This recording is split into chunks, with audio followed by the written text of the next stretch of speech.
na kama kuna mmoja ambalo limeguza liweze kumuingia katika moyo wake, aweze kulifanyia kazi, tukingoja kurejea kwako mara ya pili. Katika Kristo tumeomba na tukuamini. Amen.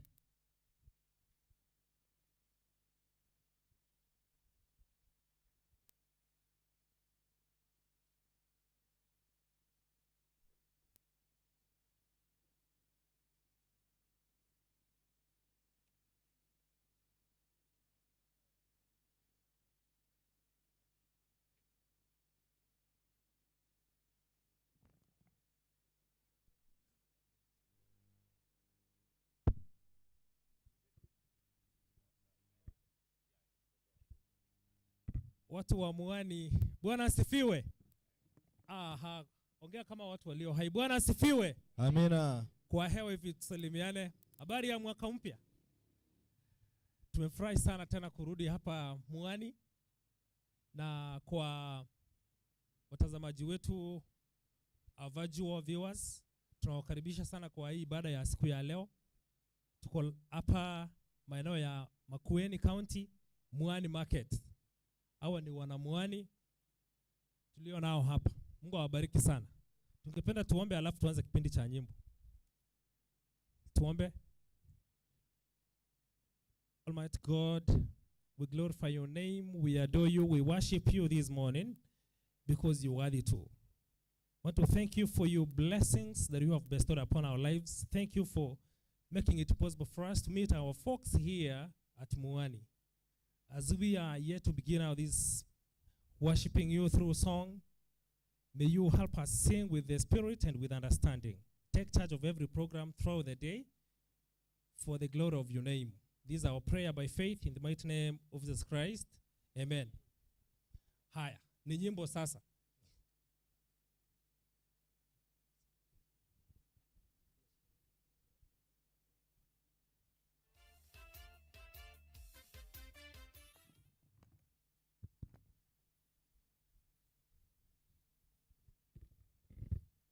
Mungu atukuzwe kwa mambo makuu. Namba 3. Tuanze. Frigo. Mungu atukuzwe kwa mambo makuu. Upendo wake ulitupa Yesu, aliyejitoa maisha yake tuwe nao uzima wa milele. Msifu, msifu, dunia sikia. Msifu, msifu, watu wafurahi. Na uje kwa Baba, kwa Yesu Mwana, ukamtukuze kwa mambo yote. Wokovu kamili, zawadi kwetu, ahadi ya Mungu kwa ulimwengu.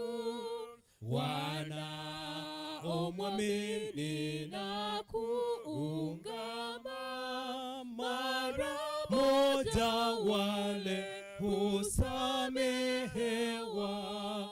Msifu, msifu, dunia sikia. Msifu, msifu, watu wafurahi.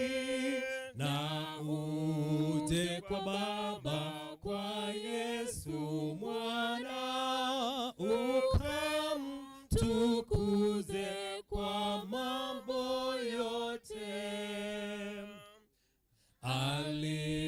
Alitufundisha mambo makuu, alihakikisha wokovu wetu. Lakini zaidi ajabu kubwa, Yesu atakuja na tutamwona. Msifu, msifu, dunia sikia. Msifu, msifu, watu wafurahi, na uje kwa Baba, kwa Yesu Mwana, ukamtukuze kwa mambo yote. Amen. Haya, number 10, Wanainuka tunawakaribisha kwa nyimbo mbili. Kristo wane ema yote, imbisha Kristo wane ema yote. Free, go. Kristo wane ema yote, imbisha moyo wangu, mifulizo ya baraka na amsha shangwe kuu. Unifunze nikupende, nikuandame kote, moyo wangu ukajae furaha na tumaini. Namshukuru sana Bwana, aniwezesha huku salama, aniongoza hata kule nyumbani. Yesu alinitafuta njiani, mbali kwake akatoa damu yake, nipone hatarini. Kweli mimi mwiwa mkubwa wa neema daima, wema wako unifunze zaidi kwako Bwana, ili nisivutwe tena kukuacha empunya. Nitwalie moyo wangu uwe wako kamili.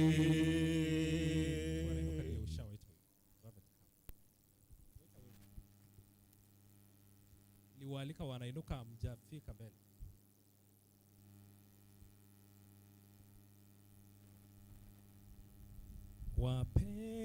Wapenzi wa Bwana, number 70. Wapenzi wa Bwana, ije raha yenu. Twende. Wapenzi wa Bwana, ije raha yenu. Imbeni nyimbo za raha, imbeni nyimbo za raha, za ibada yenu, za ibada yenu. Twenenda Zayuni, mji mzuri Zayuni, twenenda juu Zayuni, ni maskani ya Mungu.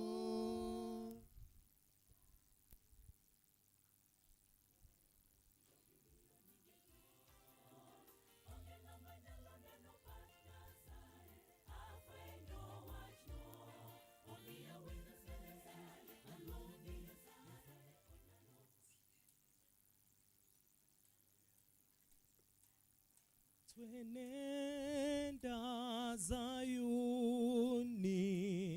mji mzuri Zayuni, twenenda mji Zayuni, ni maskani ya Mungu.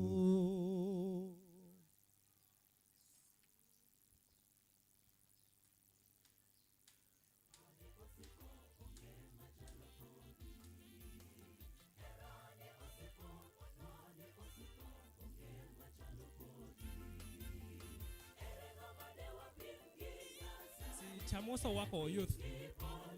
Chamoso will come after me.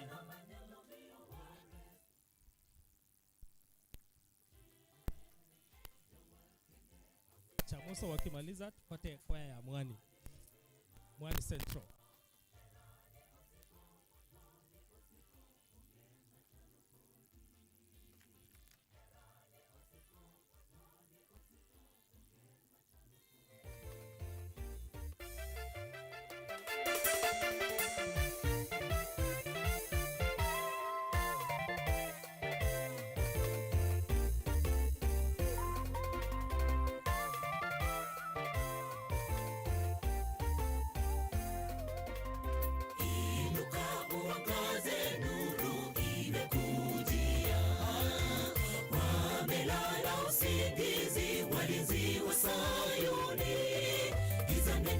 Sogea jamani, muda waisha. Inuka mlinzi, utangaze habari njema. Inuka uangaze, nuru imekujia. Wamelala usingizi walinzi wa Sayuni. Giza nene limesogea jamani, muda waisha. Inuka mlinzi, utangaze habari njema. Bwana amenipa ushindi, yapasa nimtangaze. Japo kwa gharama kubwa sitaogopa. Wangu nina tumaini, moyoni nina raha. Kwenye mawimbi makali kwangu nitainuka. Bwana amenipa ushindi, yapasa nimtangaze. Japo kwa gharama kubwa sitaogopa. Wangu nina tumaini, moyoni nina raha. Kwenye mawimbi makali kwangu nitainuka.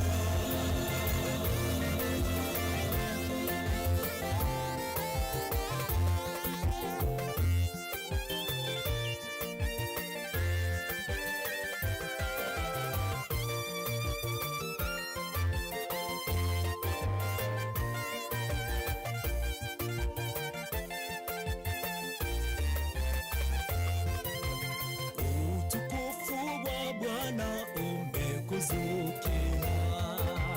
Hata kama giza litaifunika dunia, Bwana ameshakupa ushindi, wewe usiogope.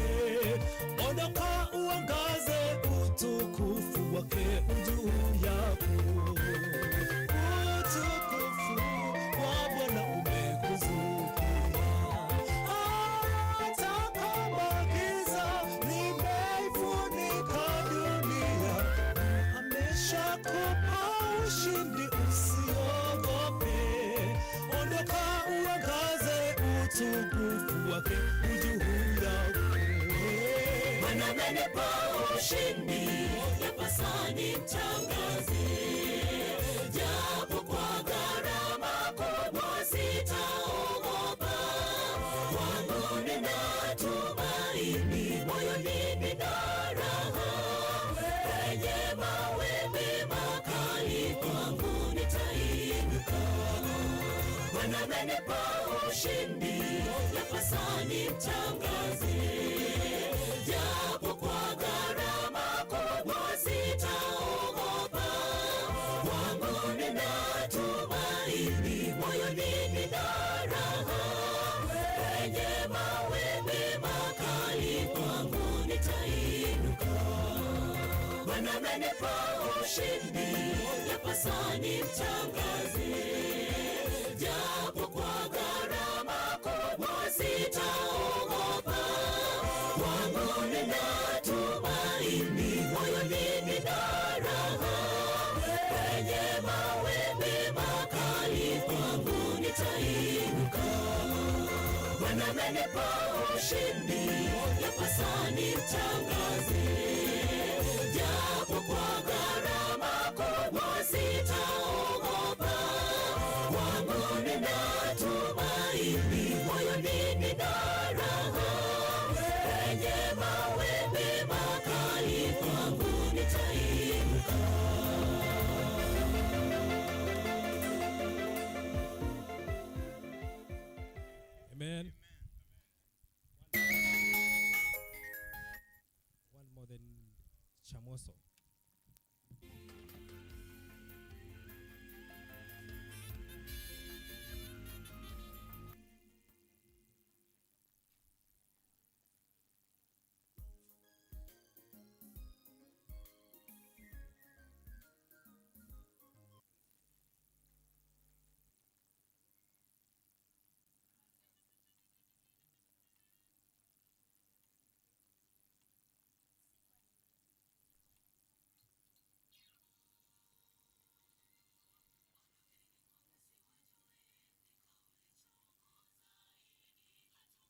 kulifanya ndimi kuchafuliwa, kukawa na kutosikiliza na maneno, makabila jitokeza kwa ajili ya dhambi yako. Asi Mungu amefananisha asi kama dhambi ya uchawi. Ukikataa kutii neno la Bwana atakukataa, huwezi rithi ufalme. Kutomtii Mungu ndiko kulifanya ndimi kuchafuliwa na kutosikiliza.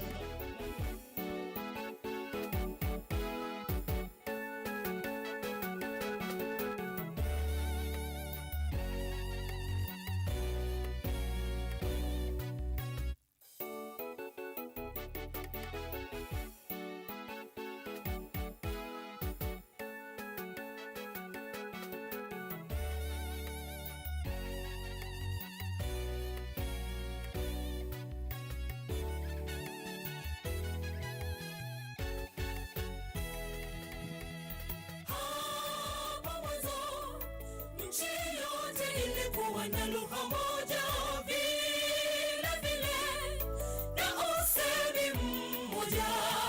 Ikawa watu waliposafiri pande za mashariki, waliona nchi tambarare, wakasema tujijenge mji na mnara ambao kilele chake kitafika mbinguni, utawajika usoni pa nchi yote. Jambo hili Mungu alipoona wanazungumza lugha moja, alishuka chini kawachafulia usemi, wasisikilizane maneno wao kwa wao. Wakati Mungu ndiko kulifanya ndimi kuchafuliwa, kukawa na kutosikilizana maneno, makabila yakajitokeza kwa ajili ya dhambi yako. Sasa Mungu amefananisha asi kama dhambi ya uchawi. Ukikataa kutii neno la Bwana atakukataa, huwezi rithi ufalme. Wakati Mungu ndiko kulifanya ndimi kuchafuliwa, kukawa na kutosikilizana maneno, makabila yakajitokeza kwa ajili ya dhambi yako. Sasa Mungu amefananisha asi kama dhambi ya uchawi. Ukikataa kutii neno la Bwana atakukataa, huwezi rithi ufalme.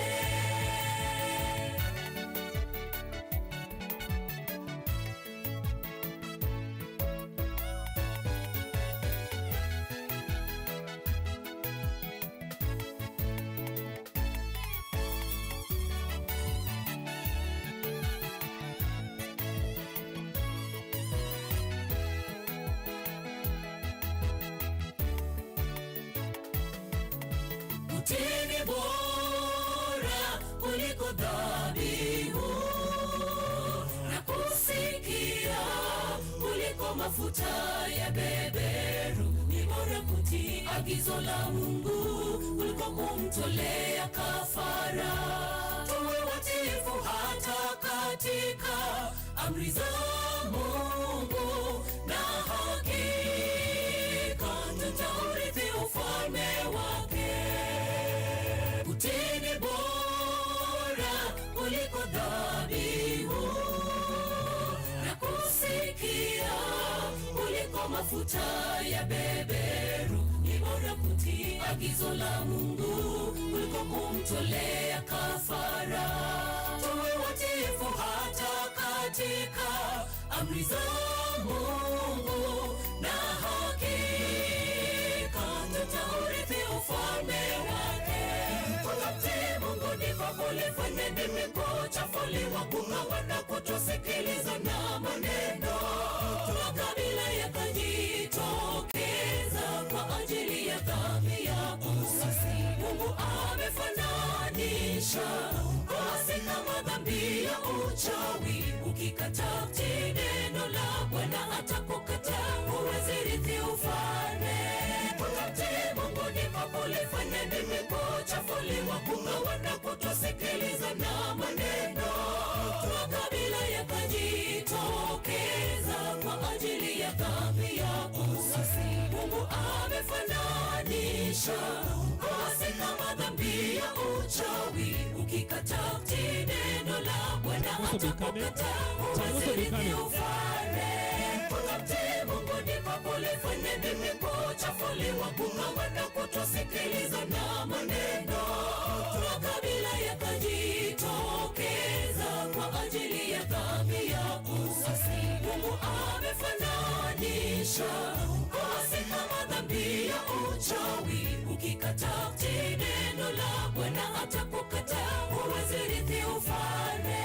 Kutomtii Mungu ndiko kulifanya ndimi kuchafuliwa, kukawa na kutosikiliza na maneno.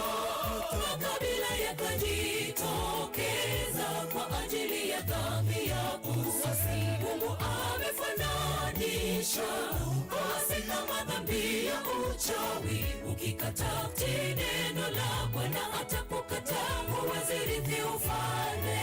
Kutomtii Mungu ndiko kulifanya ndimi kuchafuliwa, kukawa na kutosikiliza na maneno. Makabila yakajitokeza kwa ajili ya dhambi ya uasi. Mungu amefananisha basi kama dhambi ya uchawi, ukikataa kutii neno la Bwana atakukataa, huwezi rithi ufalme.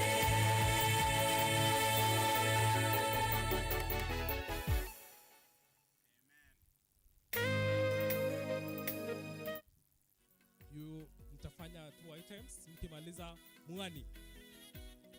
Si kuna kwaya Mwaani? Mwaani ndio watakuja.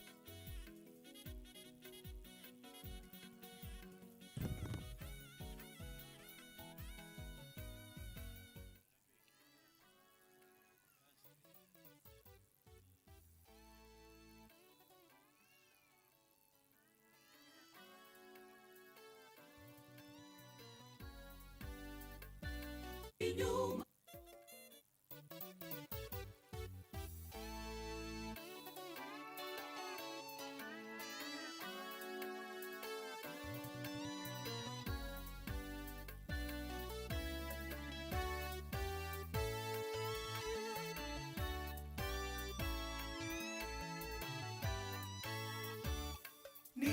ninakaza mwendo kuelekea mbinguni. Safari hii iliyo ya changamoto nyingi, sikati tamaa, sirudi nyuma, nitasonga mbele nifikie lengo langu.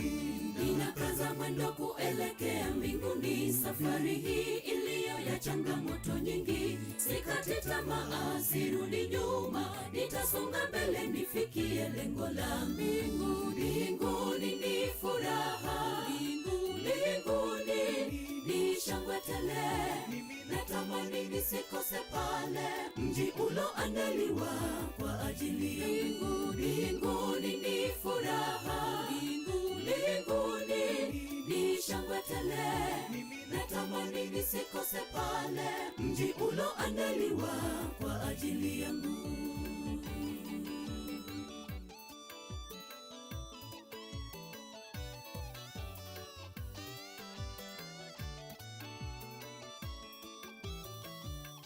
Siku hiyo ni ya kilio na kusaga meno kwa wale walioasi Mungu na watenda dhambi.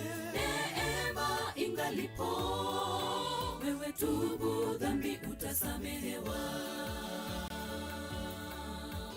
Siku hiyo ni ya kilio na kusaga meno kwa wale walioasi Mungu na watenda dhambi. Neema ingalipo, wewe tubu dhambi utasamehewa. Mbinguni ni furaha, mbinguni ni shangwe tele, natamani nisikose pale mji uloandaliwa kwa ajili yangu. Mbinguni ni furaha, mbinguni ni shangwe tele, natamani nisikose pale mji uloandaliwa kwa ajili yangu.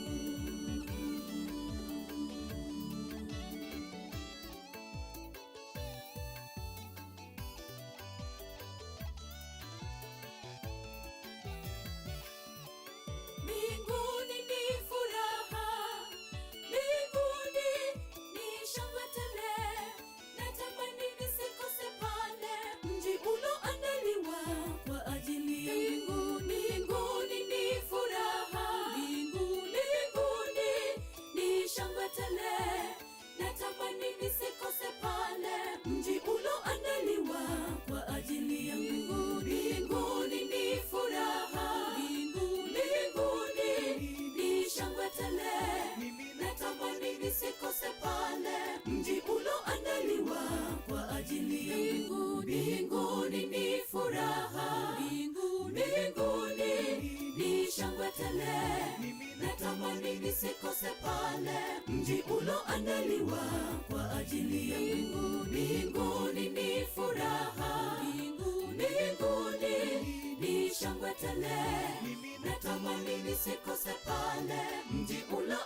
Yalitendeka zamani na sasa yanatendeka, yaliyotabiriwa hakika yatatendeka, wala jambo jipya hakuna chini ya jua. Yalitendeka zamani na sasa yanatendeka, yaliyotabiriwa hakika yatatendeka, wala jambo jipya hakuna chini ya jua.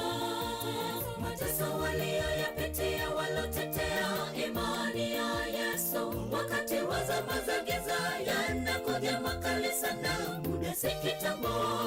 Hata mbingu zianguke chini, milima isonge baharini, je, tutaweza kuitetea imani ya Yesu? Mateso waliyoyapitia walotetea imani ya Yesu, wakati wa zama za giza yanakuja makali sana, muda si kitambo. Hata mbingu zianguke chini, milima isonge baharini, je, tutaweza kuitetea imani ya Yesu?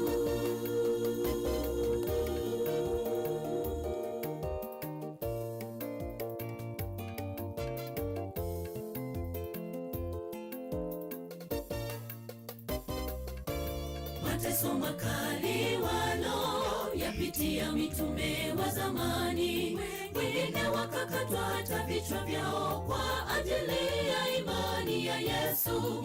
Yapo mateso makali yajayo siku za mbele, mateso makali waloyapitia mitume wa zamani, wengine wakakatwa hata vichwa vyao kwa ajili ya imani ya Yesu.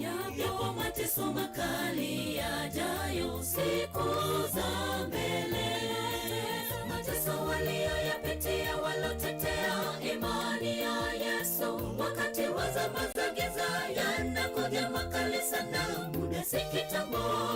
Hata mbingu zianguke chini, milima isonge baharini, je, tutaweza kuitetea imani ya Yesu?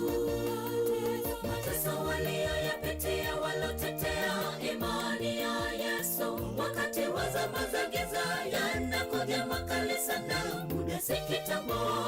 Hata mbingu zianguke chini, milima isonge baharini, je, tutaweza kuitetea imani ya Yesu? Mateso waliyoyapitia walotetea imani ya Yesu, wakati wa zama za giza yanakuja makali sana, muda si kitambo. Hata mbingu zianguke chini, milima isonge baharini, je, tutaweza kuitetea imani ya Yesu? Mateso waliyoyapitia walotetea imani ya Yesu, wakati wa zama za giza yanakuja makali sana, muda si kitambo. Hata mbingu zianguke chini, milima isonge baharini, je, tutaweza kuitetea imani ya Yesu?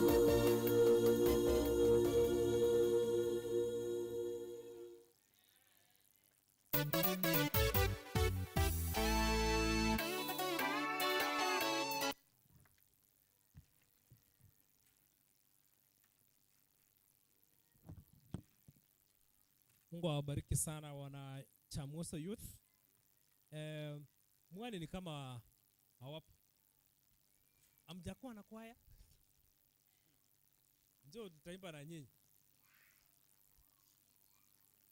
Mwaani kwaya.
tukavuka mto wa Yordani, tukishangilia, tukiimba na kuruka. Haleluya, haleluya na asifiwe. Haleluya, haleluya na asifiwe. Watafurahi nchi mpya zote, watazisahau pale ngia mjini. Na Yesu futa machozi kwa furaha. Watafurahi nchi mpya zote, watazisahau pale ngia mjini. Na Yesu futa machozi kwa furaha. Nyimbo za furaha tutaimba pale, tukipongezana, kupeana mikono, tukitabasamu, tabasamu na hakika. Sifa na heshima zote ni kwa Yehova, na heshima zote ni kwa Yehova.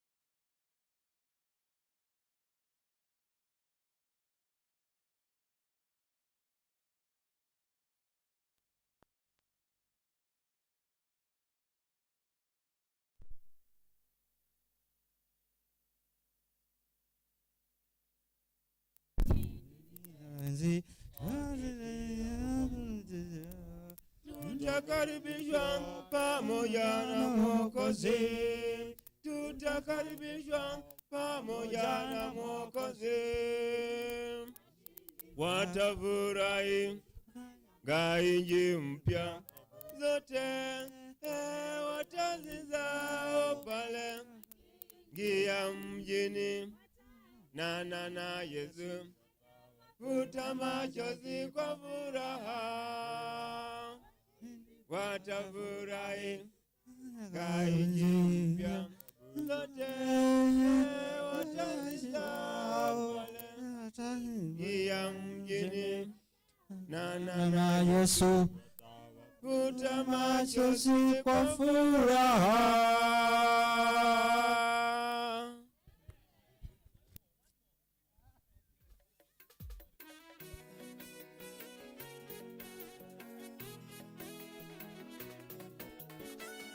Tunawaambiaje? Tuwapeni moyo kwa kuwapongeza. Haleluya. Tuwapigie makofi jamani. Wamefanya kazi nzuri. Wamemtukuza Mungu. Mungu awabariki sana. Wanafanya wimbo mmoja, wakimaliza tutakuwa na Kitie. Kitie nimesikia iko Kitie kwaya ama youth? Ni Kitie youth ama kwaya? Kitie watakuja. Youth au Kitie youth watakuja. Mungu vizuri sana. Mungu awabariki. Baminto mabone bake kwaya abeirega. Kitalia Nyasaye kaliba kusana.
Mtakatifu, kiongozi wami,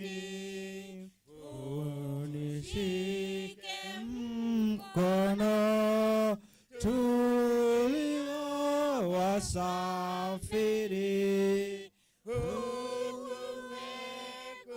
kusikia sauti ya upole, msafiri huacha naongoza nyumbani,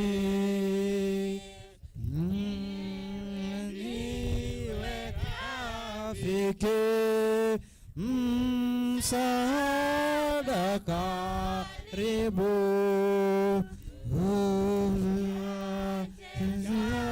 kani na tukiwa gizani, tutupe kusikia sauti ya upole, msafiri huacha naongoza nyumbani.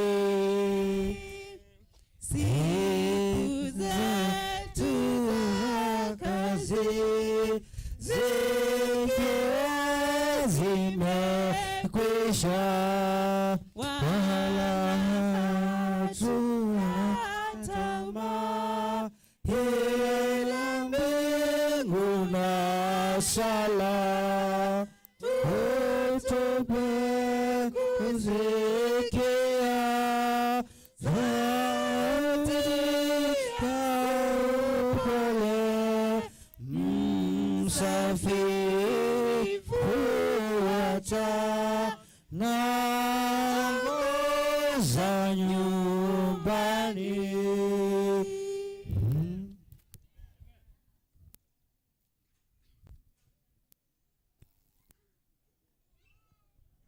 Kitie.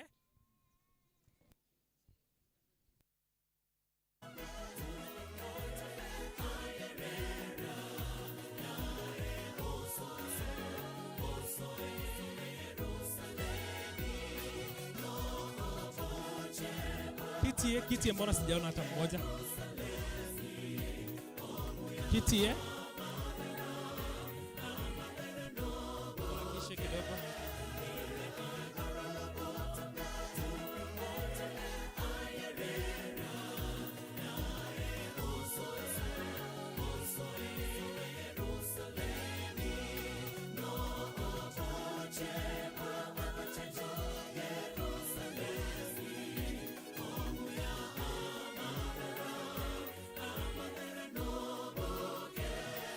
Bili pia the Lord should do it.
Hawa wanaitwa Kisii Youth. Ni kanisa ambayo hii district. Wanatoka mbali sana. Wametembea kilometers. Wanatubariki. Tazama mkono wa Bwana hujapungukiwa, wala sikio lake lisichohalisikia, bali maovu yetu yametutenga naye Mungu wetu, na dhambi zetu zimemfanya hatusikii, na zimeuficha uso wake tusiuone, na ndipo Bwana wetu anatusiturudi tulipoanguka, na ndipo Bwana wetu anatusiturudi tulipoanguka.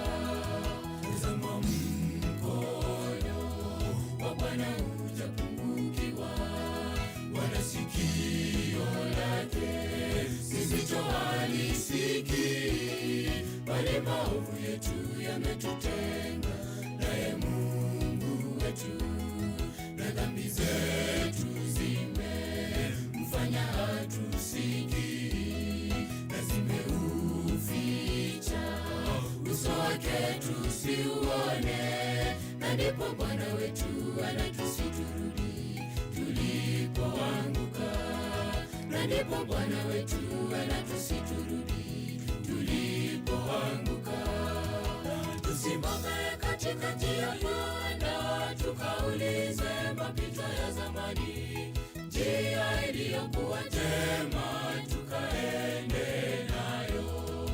Tusimame katika njia Bwana, tukaulize mapito ya zamani, njia iliyokuwa njema tukaende nayo.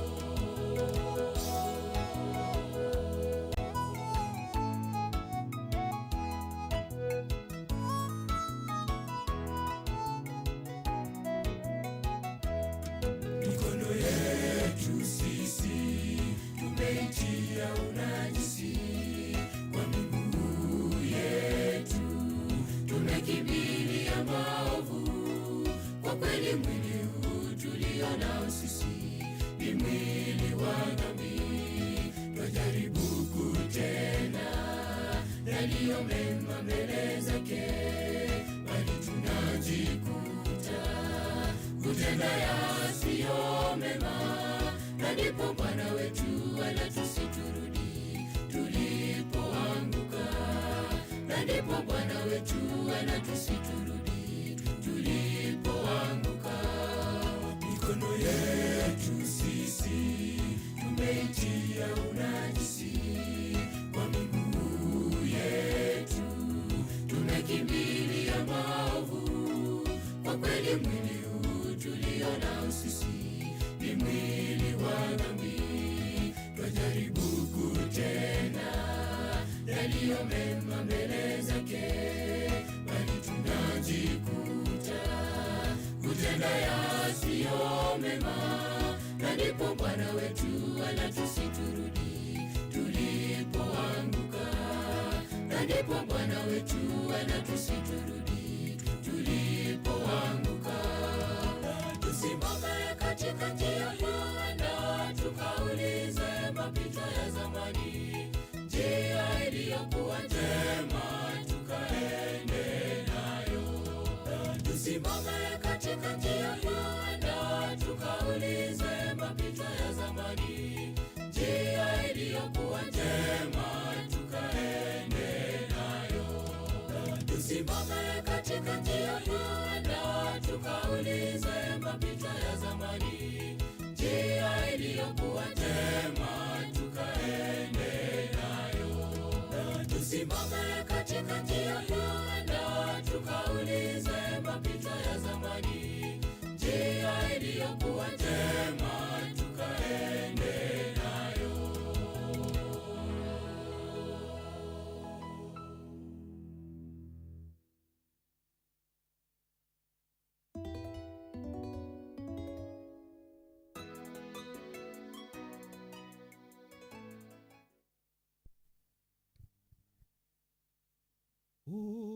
Utupe kusikia ya upole, msafiri fuata naongoza nyumbani. Tusimame basi kwa doxology. Sifu Mungu wa neema, enyi viumbe popote, wa juu pia sifuni, Baba, Mwana naye Roho.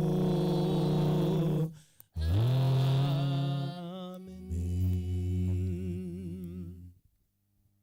Tunataka kuomba, lakini kabla hatujaomba ningependa kwamba tufanye kuamini.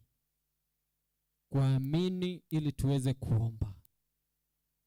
Let us have faith that in anything we are going to pray for, God will answer it. Hebu na tuamini ili tuombe. Mungu tena aliye mkuu, miguu yetu miwili yote imesimama na mbingu pamoja na ulimwengu zimekaa kimya ili neno lako liweze kupita. Kwanza tunaomba Roho wako Mtakatifu katika hili eneo ili uweze kunena nasi kulingana na mapenzi yako. Tunapoenda kuanza huduma ya mahubiri, tunaomba kwamba uonekane na sisi, utufanye kwamba ni vyombo dhaifu, ututumie kupitia kwako.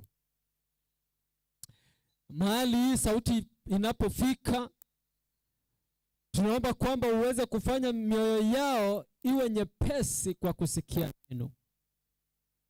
Walio wagonjwa hapa ndani na wamehudhuria huu mkutano, Yesu, tunataka kuomba kwa imani kwamba wakija hapa walikuja wakiwa wagonjwa, lakini tunaomba kwa imani kwamba wakirudi, warudi wakiwa safi, wakiwa wamepona. Na ndio maana nguvu zako zitatamalaki hapa tutakapoanza hadi pindi tumalize. Katika Kristo tumeomba na kuamini. Amen.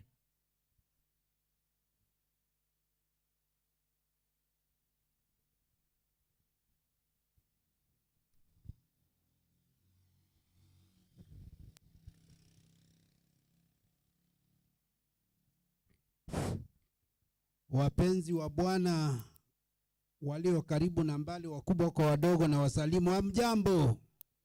Muyaseo onakwa ni museo. Nachukua nafasi hii kuwakaribisha nyote kwa hii ibada ya hadhara. Mjisikie mko mahali panapostahili. Hata mahubiri ile kubwa kabisa ya Yesu ambayo imeandikwa kwa Mathayo 5-7 ilihubiriwa hadharani. Haikuwa kwa manyumba, haikuwa kwa kanisa ndani.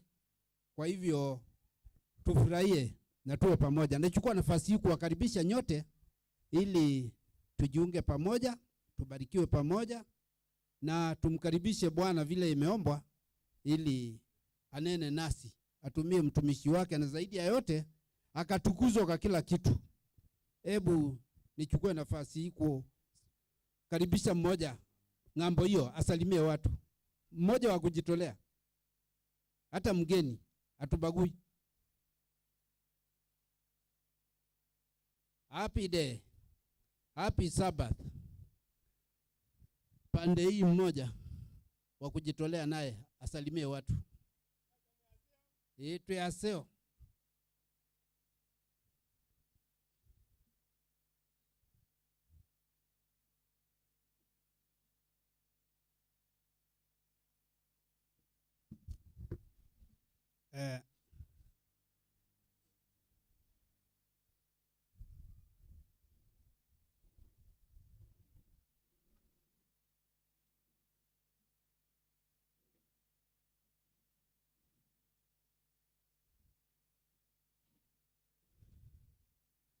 Jua limezidi, tumelitoroka kidogo.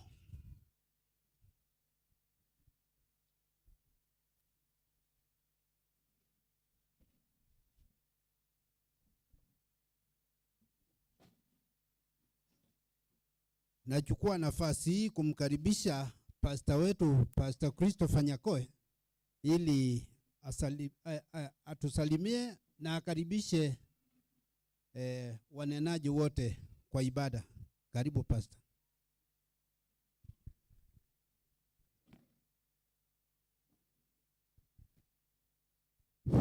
Wapenzi wa Kristo na wasalimu, hamjambo? Hebu tupungiane hewani. Hamjambo? Muko salama? Jamani, nashukuru sana kwa wakati wa kipekee. Nashukuru kwa sababu ya mkutano huu wa siku ya leo. Nashukuru wakaaji wa Mwaani, na washukuru wageni wetu, na washukuru wenyeji. Jamani, Mungu awabariki sana. Siku hii ningependa kuwatambua wana bodaboda. Jamani, karibu sana. Wanaduka wa Mwaani, jamani, karibu sana. Ningependa kushukuru kwa sababu ya uongozi wa soko hili na uongozi wa eneo hili. Nashukuru assistant chief na chief kwa sababu ya nafasi ya kipekee. Nashukuru chairman wa mtaa pia, Mungu ambariki sana. Nashukuru wanabiashara. Jamani, Mungu awabariki. Mnapokuja asubuhi kila siku kujitafutia, Mungu awabariki mpate kile ambacho mnachokitafuta. Wakati huu wa kipekee ningetambua makanisa yako hapa. Hebu nione kanisa la Kisii. Wale wapo, niinua mkono. Jamani, simama mtupungie mkono, ama mmoja wetu atusalimie kutoka Kisii. Kuna mtu hapo? Mmoja atusalimie. Tusalimie mmoja kutoka hapo jamani. Amuna ile mic ya mkono. Nashukuru kwa niaba ya hapo, hao ni wanarika wa Kisii. Kuna Kalembwani? Kuna Kalembwani? Niona kwa mkono. Hamna. Kuna Isofia? Niona kwa mkono. Hamna. Jack Tuku? Niona kwa mkono. Hamna. Great Hope? Niona kwa mkono. Great Hope pia hamna. Hebu nione Kisii Sabbath School. Kisii Sabbath School. Naomba mmoja asimame atusalimie kwa niaba. Amen. Thank you. Nataka kuona Jambeke. Jambeke mpo Sabbath School? Jambeke mmoja. Jambeke. Niliwaona. Naomba usimame usalimie kwa niaba.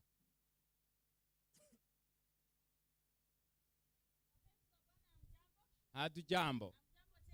Hatujambo. Nami si jambo. Asanti. Nashukuru kwa sababu ya hilo. Hebu nione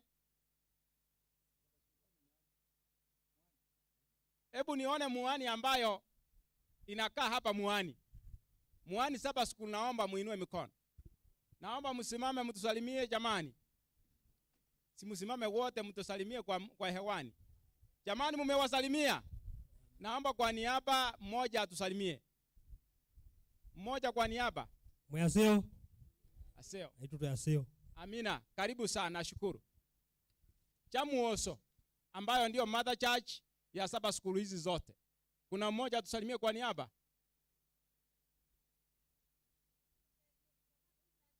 Etu aseo. Nashukuru sana kwa sababu ya hilo. Kabla sijaja hapa mbele kutambua wageni, nilikuja na familia, tulikuja usiku. Naomba familia yangu nayo isimame ipunge mkono. Najua Mwaani leo mko na mibaraka mingi. Tuwabungie mkono, na shukuru sana. Barikiwa na karibu sana.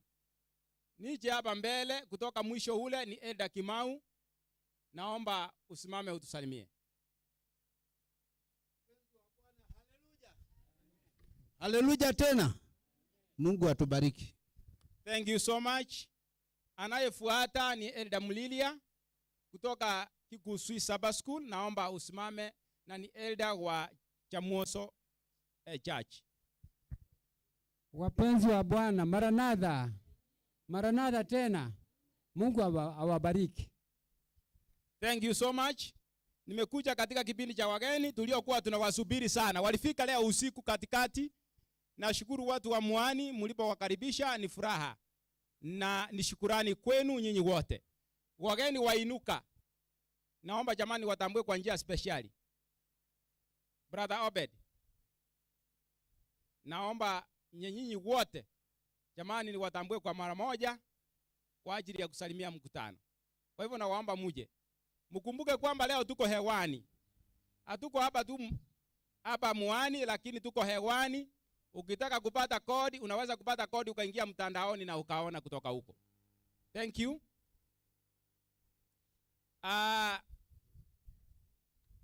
Ningependa kumwalika ndugu yangu Ezekiel ambaye ni deacon na pia ni mwalimu aweze kutambuliza wageni wenzake. Karibu. Asante pastor. Bwana asifiwe. Bwana hawezi sifiwe kwa sauti ya chini hivyo. Bwana asifiwe. Amen. Tunashukuru sana na tuna furaha nyingi kwa sababu tumeweza kupatana na nyinyi tena. Hatujaja bado, hatujaja. Ndio maana tuko wachache. Huyu anaitwa Mary.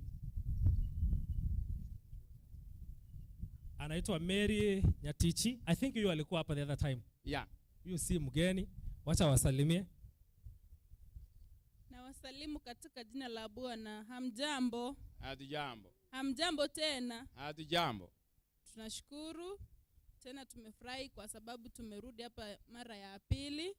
Tuendelea kushirikiana kila wakati tukingoja ufalme wa Mungu. Asante. Anaitwa Mary Obed. Obed ndio huyo anayezungumza. Wana wa Mungu wakubwa kwa wadogo, tuwasalimu. Hamjambo? Hatujambo. Tunajambo, Yesu yuaja. Hamjambo? Jambo, Yesu yuaja. Tunajambo, Yesu yuaja. Tunajambo, Yesu. Tunashukuru kwa sababu mmetuwezesha, mmetukubalia tena tukuje kuwa visit. Tunawashukuru wenzetu kutoka sehemu mbalimbali ambao wanaendelea kutuangalia kutoka kwa mtandao. Wakisii huko kwetu wanafurahi sana kwa sababu ya nyinyi watu wa Mwaani. Mnasemaje? Amen. Na mwenzetu nyuma ya kamera yuko pale, utamintroduce. Yeye ndiye anaendelea kushughulikia hii maneno ya online. Tunawapenda sana, wacha Mungu aendelee kuwabariki. Tunaona kama ni improvement. Mungu ataendelea kutusaidia. Kuna mama pale tulifurahi sana mwenye tulikuja hapa, mama wa kanisa ya Mwaani. Mungu akubariki sana mzee wetu pale. Nyote tuendelee kuomba Mungu atusaidie siku ya leo wakati tunaenda kupata mkate kutoka mbinguni. Asante. Hakuwa the other time. Ilikuwa ni time ya census nakumbuka. Yeah. Ndiye alikuwa huko. Sasa mmoja wao wale wenye walikuwa wanafanya kazi. Acha wasalimie. Wapenzi wa Bwana na wasalimu wa mjambo. Hatujambo. Tunajambo, Yesu yuaja. Hamjambo? Tunajambo, Yesu yuaja. Ningependa kuwashukuru kwa kutukaribisha tena. Mimi sikuwa hapa the last time wakati walikuwa hapa, lakini nimefurahi kufika huku na ningependa kuwakaribisha katika ibada yetu ya leo. Tuendelee kushiriki pamoja. Karibuni. Asante. Kwa majina ni Immaculate Mora. Haya. Huyu pia hakuwa. Tulikuwa na harusi wakati huo. Actually tulitoka hapa alafu harusi yake ikawa hiyo wiki tulitoka hapa. So atawasalimia. Na mimi niwasalimie. Hamjambo? Hatujambo. Kwani mbona muitiki sura yangu haifurahishi? Hamjambo? Jambo na Bwana Yesu asifiwe. Amen. Tunashukuru sana. Kama kuna mwenye kuna furaha nyingi sana ni mimi. Kwa sababu leo nimefika hapa. Lakini kwa sababu sitaki nizungumze mengi, nitazungumza wakati wa mahubiri. Amina. Wabariki sana. Hakuja na mke wake sijui mbona. Jina hata nimesahau. Naitwa Jonathan Nyasani. Alivyosema ndugu yangu Ezekieli, wakija hapa, nami nilikuwa na shughuli zingine pale zenye zingeniruhusu nifike hapa, ndio nilikuwa naenda kupata mke. Sasa ilibidi nishughulikie hilo kwa sababu ni mke wangu, na hakumanage kuja hapa, lakini next time tukirudi I'll make sure nimemleta. She's very beautiful, by the name Yvonne Nyangarisa. Thank you so much. Asante. Na wengine hawakuweza kuja sababu mtajua baadaye. Mungu awabariki sana. Mimi ni Ezekiel, nilikuwa hapa. Nadhani sijasaulika.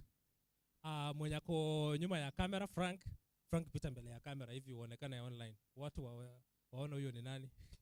Pita mbele ya kamera.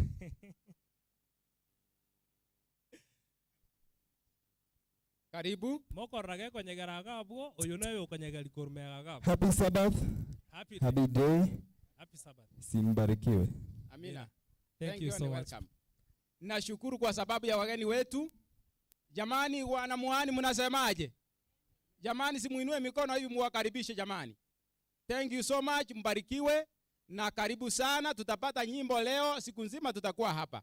Mtapata ibada na baadaye mipango yote itaendelea kulingana vile imepangwa. Na Mungu awabariki sana tunapoingia katika ibada takatifu.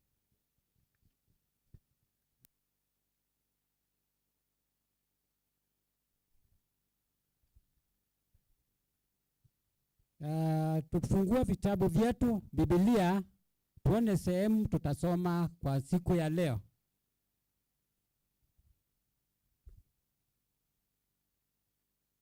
Tutapata somo la leo kutoka kitabu cha Yoshua 14:12. Kifungu cha 14 mstari wa 12. Inasema hivi. Nitasoma kwa lugha ya Kikamba alafu baadaye tusikie Kiswahili kinasema namna gani. Na indi kondwa u nengandi ino yima ila yoba wanenie undu wayo murenya usu nundu we ni wanenie murenya usu kana anaki maiko na nduanene na mbiye ni kwithiwa Yehova akethiwa pamwe nakwa na nga malunja otondu Yehova wanenie. Hebu tusikie Kiswahili. Kiswahili yasema hivi: basi sasa unipe mlima huu ambao Bwana alinena habari zake siku hiyo, kwani wewe ulisikia siku hiyo jinsi Waanaki walivyokuwa huko na miji iliyokuwa mikubwa yenye boma. Yamkini yeye Bwana atakuwa pamoja nami nitawafukuza watoke nje kama Bwana alivyonena. Bwana alibariki neno lake.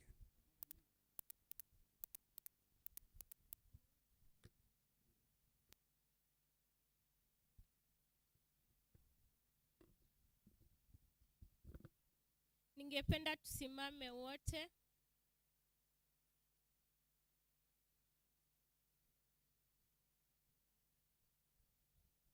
Tusimame wote na wimbo nambari 15.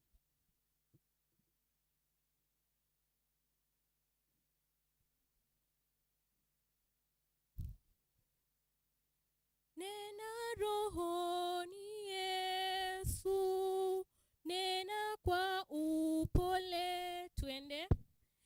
Nena rohoni Yesu, nena kwa upole. Sema kwangu kwa pendo, huachwi upweke. Fungua moyo wangu, nisikie mara. Jaza roho na sifa, sifa zako Bwana. Kila siku unene vile kwa upole, nong'oneza kwa pole wapendo, daima utashinda uhuruni wako. Nisikie maneno, huachwi upweke. Nena kwa wana wako, waonyeshe njia, wajaze kwa furaha, fundisha kuomba, wajifunze kutoa maisha kamili, waimize ufalme, tumwone Mwokozi. Kila siku unene vile kwa upole, nong'oneza kwa pole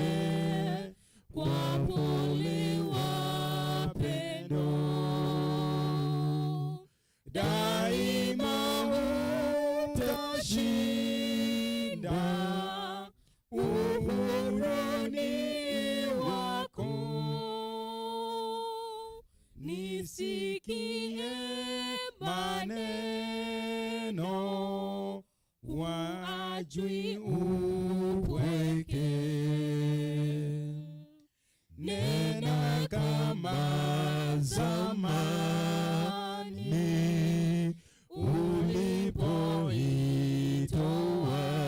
ulipoitoa sheria takatifu, niiweke pia,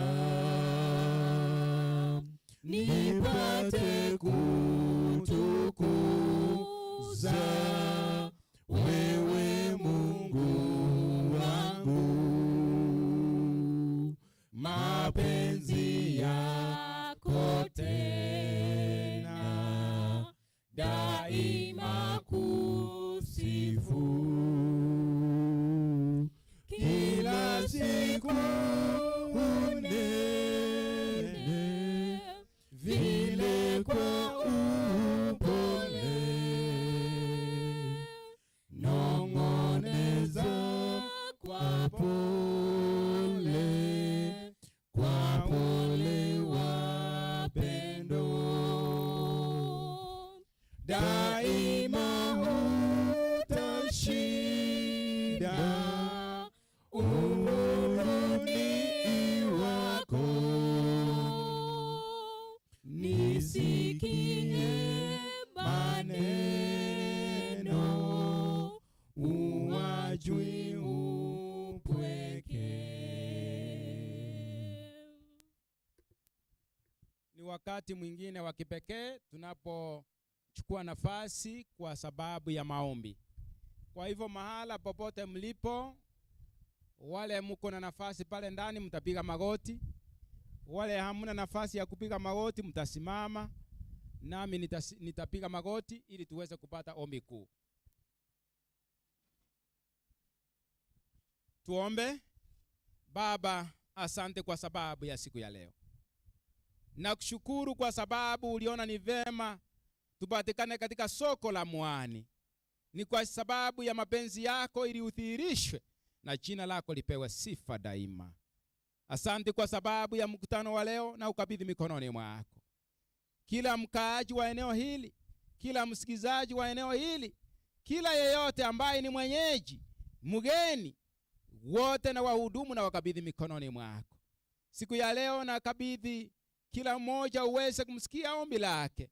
Inawezekana katikati yetu kuna wagonjwa, aidha hapa kule nyumbani. Naomba kwamba Bwana, wale ambao wamewakilishwa na wale hawajawakilishwa, utukumbuke kwa njia ya kipekee, ututakaze na kutusamea dhambi zetu na makosa yetu na kutuandaa katika ufalme wako. Nakumbuka wakaaji wa eneo hili, imechukua muda mrefu tulipoajana na kuagana. Na kwa neema yako umetukutanisha tena kwa upendo usiokatika. Nashukuru kwa sababu ya mibaraka yako. Nashukuru kwa sababu ya mvua. Nakumbuka siku ile tuliomba mvua izinyeshe. Lakini leo hii hatutaomba vile. Ila tutaomba utunyeshe mibaraka ya kipekee kwa kila mmoja wetu.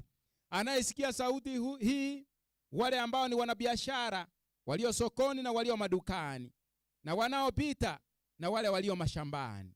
Bwana, wote ni viumbe vyako na tunakuja mbele zako, tutakaze kwa njia ya kipekee kwa damu ya mwana wako iliyomwagika kule msalabani. Bwana, tuonee huruma zako. Tukubali kama watoto wako. Hata ingawa tuna unyonge mwingi, tuna udhaifu mbalimbali. Tunaomba kwamba Bwana, hata wale waliofanya makosa, hata kwa dakika iliyopita, utusamee zote kwa njia ya kipekee. Na utukubali kuita wana wako na kuandikwa majina yetu katika kitabu cha uzima. Nakumbuka serikali yetu ikiongozwa na rais mteule pamoja na wasaidizi wake, hata huko mtaani, mahali ambapo wanawakilishwa na kiongozi wa mtaa. Bwana, zote na wote na wakabidhi mikononi mwako. Wanapoendelea kufanya kazi hii, sio kwa sababu ya nguvu zao na uwezo wao, bali kwa hekima na maarifa uliowapa, ili waweze kuongoza watoto wako kwa njia ya kipekee. Asante kwa sababu uliona wanafaa katika wakati kama huu. Wabariki wao na familia zao. Bariki wakaaji wote na familia zao. Na wote wanaosikia sauti, Bwana, waandae kwa njia ya kipekee. Nakumbuka walio na vita, maana kuna vita vinaendelea katika ulimwengu. Wape amani, maana wanalilia amani. Naombea wale walio wagonjwa, wasikie sauti yao. Wanapokulilia usiku na mchana, hawana nguvu ya kulala salama, hawana amani katika vitanda vyao. Wakumbuke, waponye kwa njia ya kipekee. Hata wale walio hospitalini. Ninajua kuna wengi walio na njaa. Tunapoendelea kusubiri chakula ikomae, Bwana, wakumbuke kwa njia ya kipekee. Wanapokulilia, usikie sauti yao. Wanabiashara, wanapofanya biashara, mara nyingi huenda wanakosa wateja. Ombi langu ni kwamba Bwana, wameninishie wateja kuanzia kesho, ili waweze kupata wateja wengi, wafanye kazi na wapate malezi ya watoto wao na familia zao. Watunze kwa njia ya kipekee, maana wasingekuwa hapa na huenda nasi hatungekuwa hapa. Wabariki kwa njia ya speciali. Nashukuru kwa mkutano huu, kanisa la Jamuoso na Kilungu district kwa jumla. Wote na wakabidhi mikononi mwako, maana ni watoto wako uliowaita kwa njia ya kipekee na wakaitika. Kuna Sabbath school yetu ya Mwaani iliyochengwa chini ya misingi ya kwaya ya Inuka, na wakabidhi mikononi mwako, wakiwa washuhuda wa kipekee na mbingu ikishuhudia. Bwana, wakumbuke kwa njia speciali wao pamoja na familia zao, na ninaamini kuna wengine wangependa kujiunga pamoja nao. Usiwasahau, bali wakumbuke kwa njia ya kipekee. Wote watakaze na kuandaa, ingawa kuna majaribu mengi, usimame na wao siku zote hata utakapokuja tena. Nakumbuka wahuduma, Bwana, wana familia, mahali familia zao zipo, uzibariki kwa njia special. Nakumbuka mnenaji ndugu yangu Jonathan, anaponena pamoja na siku ya leo, umtumie kwa njia ya kipekee. Na wachungaji wote katika ulimwengu mzima wanaponena na watoto wako katika siku hii, Bwana, usiwasahau, bali unene nao, ili wasije wakatoa maneno yao, bali watoe neno lile ambalo umewapa katika kinywa chao. Tuongoze katika mkutano mzima, na Bwana, usimame pamoja na vyombo hivi, visije vikaleta hitirabu yoyote. Mpaka tutakapomaliza mikutano yetu, jina lako lipewe sifa daima. Asante kwa kusikia kilio chetu. Ni katika jina kuu la Yesu aliye Bwana na mwombezi wetu tumeomba na kuamini. Amen.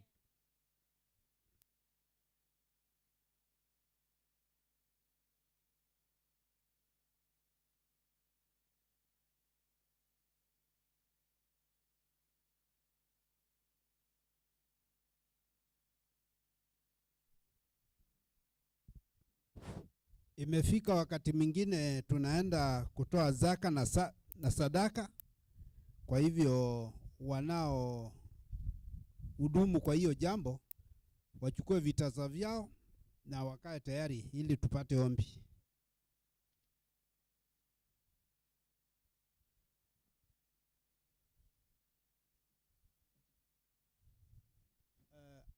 Kwani sinaona ni wachache, wengine wako wapi?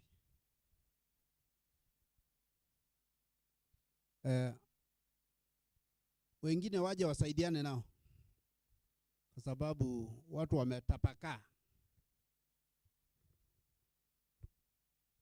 Muumbaji mfalme, vitu vyote vyako. Namba 9 Kiswahili. Haya, tuendelee na wimbo tunapongojea huyo mwingine anakuja. Au naona wawili tayari wamesimama. Hebu tupate ombi. Tuombe. Mtakatifu Mungu Baba na Mwokozi wetu, twaja mbele zako. Twakuomba tunapoenda kutoa zaka na sadaka zetu, Bwana ukawe nasi, ukatuongoze. Tutoe sio dhahabu na fedha peke yake, bali hata mioyo yetu kwako. Vile wewe mwenyewe ulijitoa na ukaja kwa ajili ya ukombozi wetu. Katika jina la Yesu tumeomba na kuamini. Amen. Tuendelee na huo wimbo, ukiisha tupewe mwingine kama tutakuwa tumemaliza. Muumbaji mfalme, vitu vyote vyako, ni kwa ukarimu wako ninabarikiwa. Ni kwa ukarimu wako ninabarikiwa.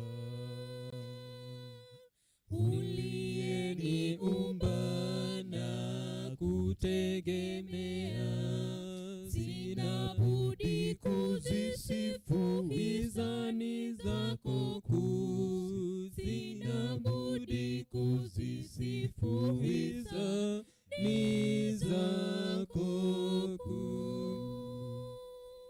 Nitatoa nini kwanza vyote vyako? Upendo wako wadai moyo wa shukrani. Upendo wako wadai moyo wa shukrani.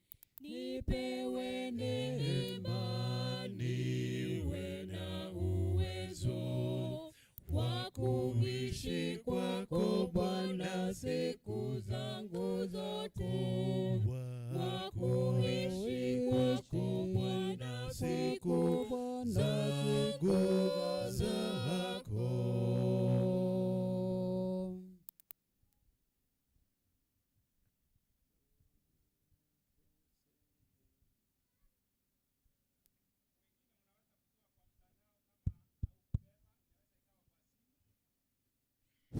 Unaweza ukatoa kwa mtandao. Nadhani wale wengine ambao mko na codes mnaelewa, lakini wale hamna mnaweza kutoa kama kawaida, na Mungu awabariki. Twapanda mapema na mchana kutwa. Nambari 55. Twapanda mapema na mchana kutwa, mbegu za fadhili hata jioni. Twangojea sasa siku za kuvuna, tutashangilia wenye mavuno, wenye mavuno, wenye mavuno. Tutashangilia wenye mavuno, wenye mavuno, wenye mavuno. Tutashangilia wenye mavuno. Twapanda mwangani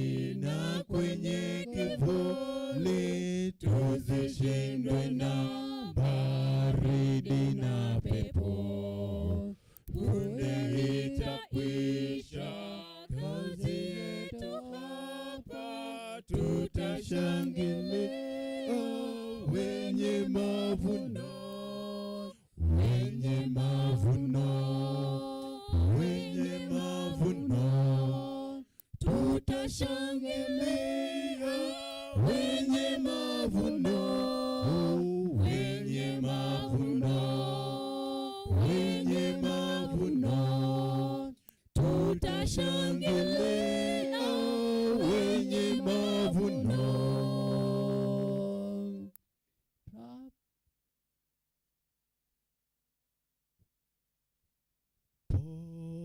Popote masham.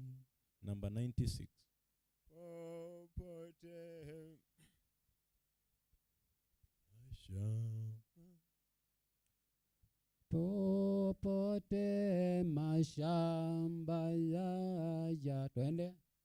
Popote mashamba ya tele nafaka apepu. Popote yangame upebo deni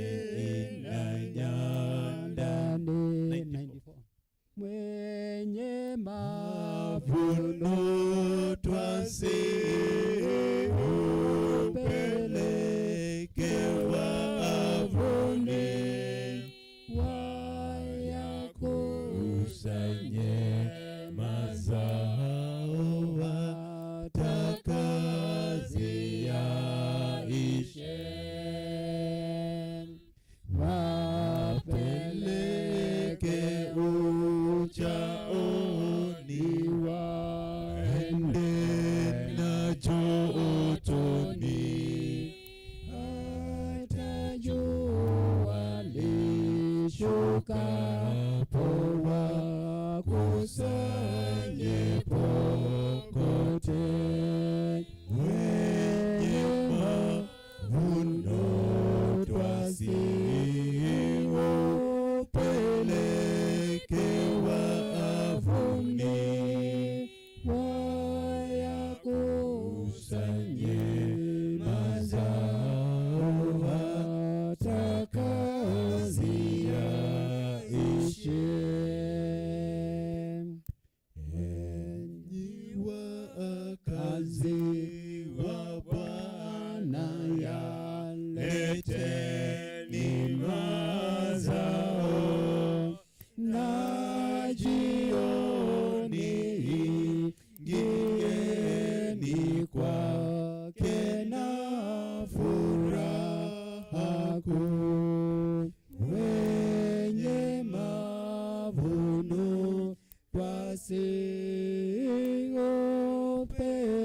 twasiupelekewa avuni wayakusanye mazao hatakazi yaishe.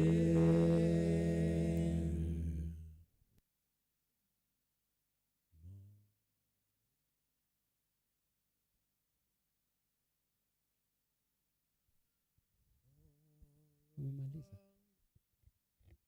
122.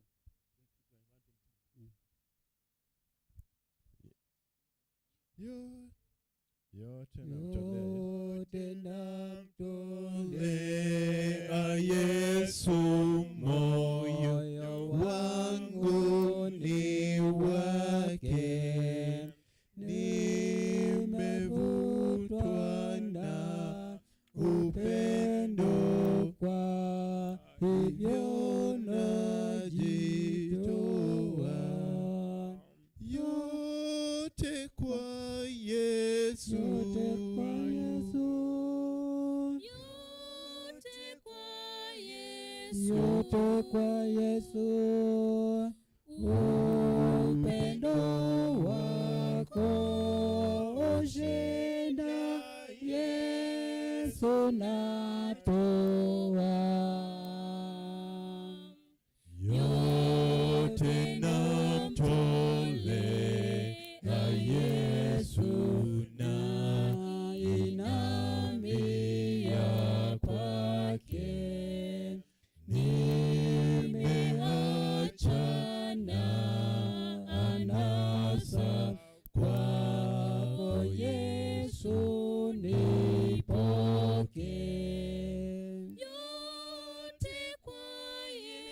yote kwa Yesu, yote kwa Yesu, yote kwa Yesu. Upendo wako ushinda, Yesu natoa. yote namtolea Yesu, nifanzeniwe wako, nipe roho yako Bwana, nilinde daima. Yote kwa Yesu, yote kwa Yesu, upendo wako ushinda, Yesu natoa. Yote namtolea Yesu, nami naona sasa furaha ya ukombozi, na sifu jina lake.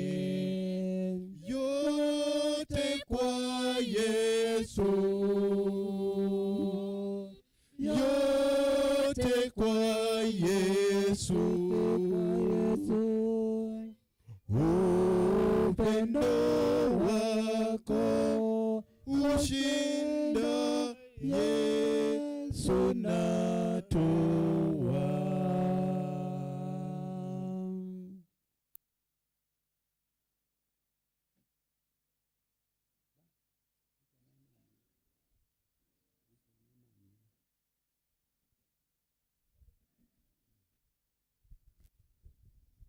Muumbaji mfalme, vitu vyote vyako ni kwa ukarimu wako ninabarikiwa, ni kwa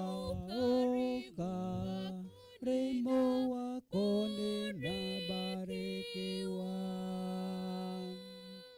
Uliyeniumba na kutegemea, sina budi kuzisifu hisani zako kuu, sina budi kuzisifu hisani zako kuu. Nitatoa nini kwanza vyote vyako, upendo wako wadai moyo wa shukrani, upendo wako wadai moyo wa shukrani. Nipewe neema, niwe na uwezo wa kuishi kwako Bwana siku zangu zako, wa kuishi kwako Bwana siku zako.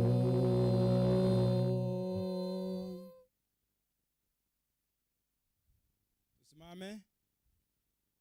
Mali yako sasa Bwana tutatoa, hatuna yaliyo yetu, yote ni vipaji. Amin.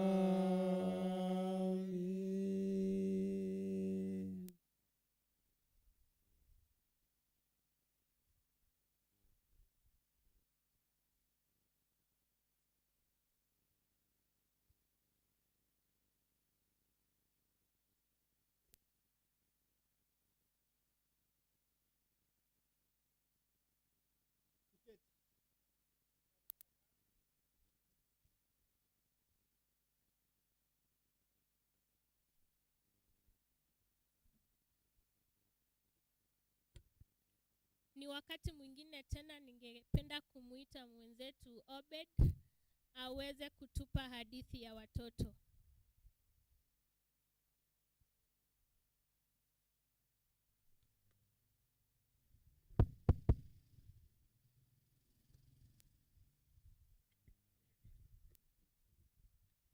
Watoto halo. Watoto wako wapi? Watoto tukuje hapa muingie kwa mtandao niwapee hadithi yenu. Niko na hadithi. Watoto wote wakuja hapa.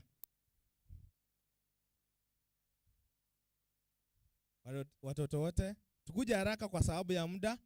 Naenda kuchukua dakika 3. Sasa hivyo naanza kuhesabu. Tukuje haraka, watoto wote wakuja hapa. Ni neema. Watoto tuna bahati, wokovu umefika mlangoni mwetu. Tuna bahati, wokovu, watoto tuna bahati, watoto tuna bahati, wokovu umefika mlangoni mwetu. Tuna bahati. Watoto wote wamekuja. Wokovu umekuja, wewe ni mtoto. Ni mwetu. Tuna bahati. Na yule anatuombea. Tuanze kuenda kupata story. Let's pray. Thank you, Lord, for this day that you have given unto us. You protect us and guide us as we are starting the children's story. You protect us until it ends. In Jesus' name I pray and believe. Amen. Sasa hadithi. Hamjui hadithi? Sasa hapo zamani kulikuwako na watoto wawili. Hao watoto wawili walikuwa marafiki. Mtoto mmoja alikuwa anaitwa Jane. Mtoto mmoja alikuwa anaitwa aje? Nataka watu waongee. Mtoto mmoja alikuwa anaitwa aje? Mtoto mmoja alikuwa anaitwa Jane. Jane nani ako hapa? Nani anaitwa Jane hapa? Nani? Na mwingine alikuwa anaitwa James. James ni nani? James hakuna? Jane na James. Nataka mnisikilize vizuri. Hao watoto wawili wazazi wao hawakuwa wanaenda kanisani. Hawakuwa wanaenda wapi? Hao watoto wawili Jane na James wazazi wao walikuwa hawaendi kanisani. Lakini hao watoto walikuwa wanaenda kanisani kwa sababu ya rafiki yao tena mwingine ambao walikuwa wanasoma naye shuleni, alikuwa anaitwa Joseph, alikuwa mama yake, yeye alikuwa anaenda kanisani na baba yake. Alikuwa anakuja asubuhi kila Sabato, anawachukua, anawaambia Jane na James, anaenda kila mtu mji wao kwa familia yao nyumbani, anawaambia kuja tuende kanisani. Sasa wao walikuwa wanaamka asubuhi, wanajua kuwa atakuja wachukue waende kanisani. Kila siku walikuwa wanaenda kanisani, na wakifika kanisani wanapata mafundisho ya kuheshimu wazazi wao, ya kuwatii, wakati mzazi anakutuma unasikia. Lakini hao wengine ambao hawakuwa wanaenda kanisani pia, hasa kabisa, wao wakati walikuwa wanaambiwa na wazazi wao chochote wanakataa. Sasa Jane na James wakaendelea kwenda kanisani hivyo, siku moja hilo kanisa la Sabato likafanya crusade kwao. Wakati lilifanya crusade kwao, hao watoto wawili wakachukua wageni kwao. Walipochukua wageni kwao, wazazi wao wakakubali kukuja kanisani. Mnasemaje?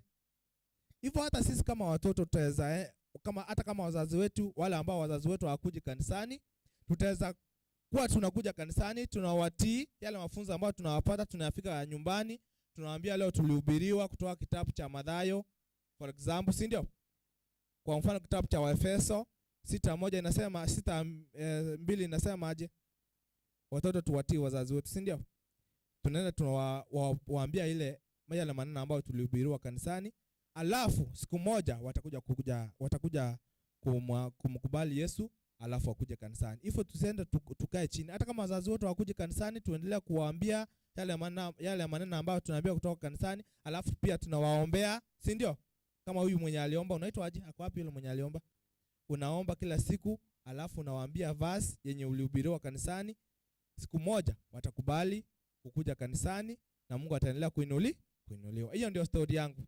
Sasa kwa sababu ya muda sitauliza maswali, si ndio? Lakini tulikuwa tunaongea story ya nani? James na mwingine Jane. Wapigie makofi. Waambie shine shine shine. Shine shine shine. Waambie vizuri. Shine shine shine. Sasa watoto wazazi wao walikuwa wanaenda kanisani ama hawaendi? Haraka haraka. Nani wazazi wao watoto James na Jane walikuwa wanaenda kanisani ama hawaendi? Huyu hawaendi. Mwambie shine shine shine. Shine shine. Sasa hao watoto walikuja wakafanya nini ndio wazazi wao wakaenda kanisani? Walikuja wakafanya nini wakaenda kanisani? Hapa nyuma.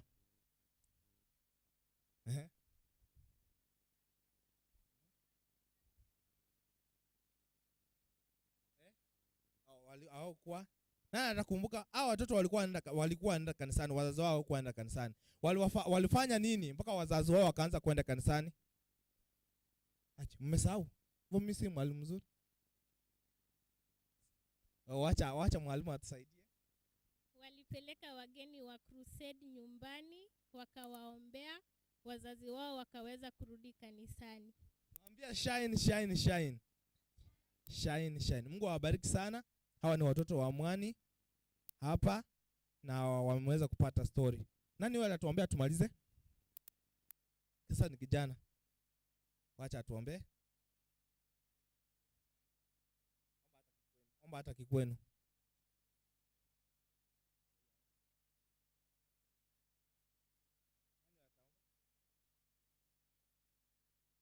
Wazazi ni tuweze kufunza watoto wetu vile wanaomba.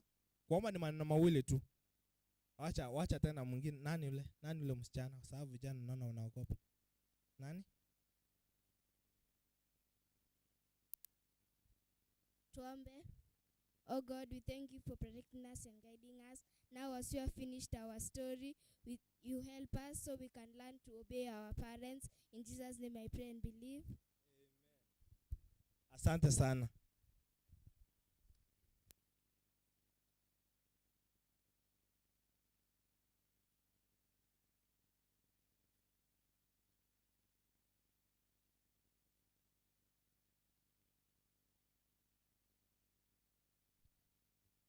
Mmesema aje kwa mahubiri ya watoto? Mmelala. Mmesema aje kwa mahubiri ya watoto nyote? Tena? Haya, Mungu awabariki. Sasa ni wakati wa kumshukuru Mungu kwa njia ya nyimbo, na kwa wakati huu tunawakaribisha Inuka Singers ama Inuka Kwaya wamtukuze Mungu na wamkaribishe mnenaji wa leo. Karibu kwaya.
Wakati wa kula wewe unayesinzia, huu ni wakati wa kukesha na kuomba. Yeye ajaye anakuja, mfalme anarudi, anakuja si kama mwana seremala tena, anakuja kama mwivi.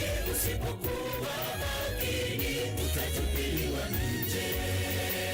Sio wakati wa kulala, amka wewe unayesinzia, huu ni wakati wa kukesha na kuomba. Yeye ajaye anakuja, mfalme anarudi, anakuja si kama mwana seremala tena, anakuja kama mwivi. Usipokuwa makini utatupiliwa nje. Hata kama wengi wamedhani Yesu amekawia kuitimiza ahadi yake, wamekata tamaa, wamechoka kungoja, wanasema harudi. Lakini fahamu ni kwamba hataki yeyote apotee, bali wote wafikirie toba, rekebisha mambo, Yesu arejea. Hata kama wengi wamedhani Yesu amekawia kuitimiza ahadi yake, wamekata tamaa, wamechoka kungoja, wanasema harudi. Lakini fahamu ni kwamba hataki yeyote apotee, bali wote wafikirie toba, rekebisha mambo, Yesu arejea.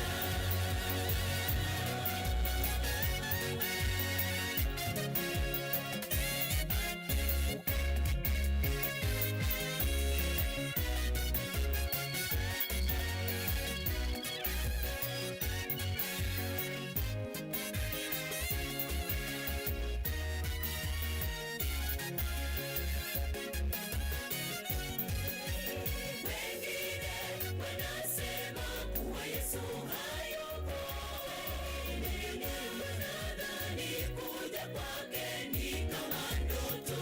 Hakuna ajawaye kuja kwake Yesu, hata malaika hawajui. Tukeshe na kuomba, kwani yeye ajaye anakuja. Wengine wanasema kuwa Yesu hayupo, wengine wanadhani kuja kwake ni kama ndoto. Hakuna ajawaye kuja kwake Yesu, hata malaika hawajui. Tukeshe na kuomba, kwani yeye ajaye anakuja. Hata kama wengi wamedhani Yesu amekawia kuitimiza ahadi yake, wamekata tamaa, wamechoka kungoja, wanasema harudi. Lakini fahamu ni kwamba hataki yeyote apotee, bali wote wafikirie toba, rekebisha mambo, Yesu arejea.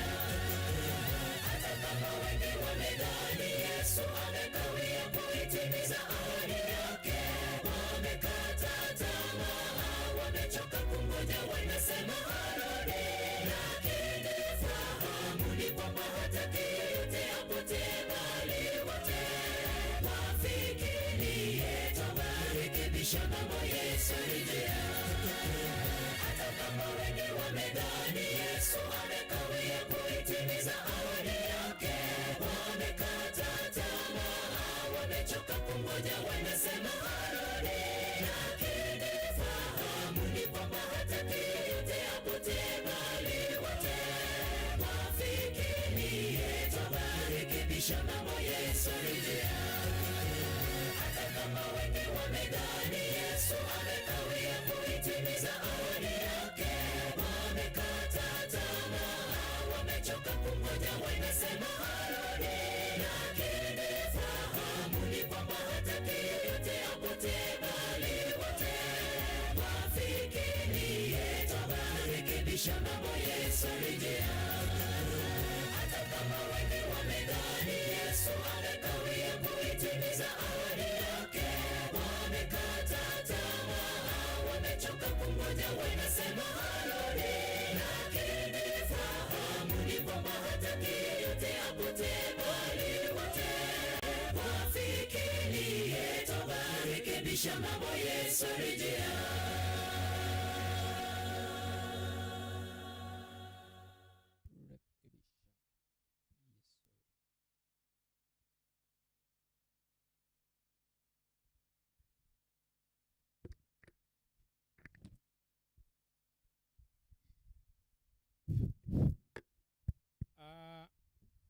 Kabla hatujaingia katika mahubiri, vyombo mnavyoviona mbele zetu ni vigeni katika ibada hii na katika macho yetu.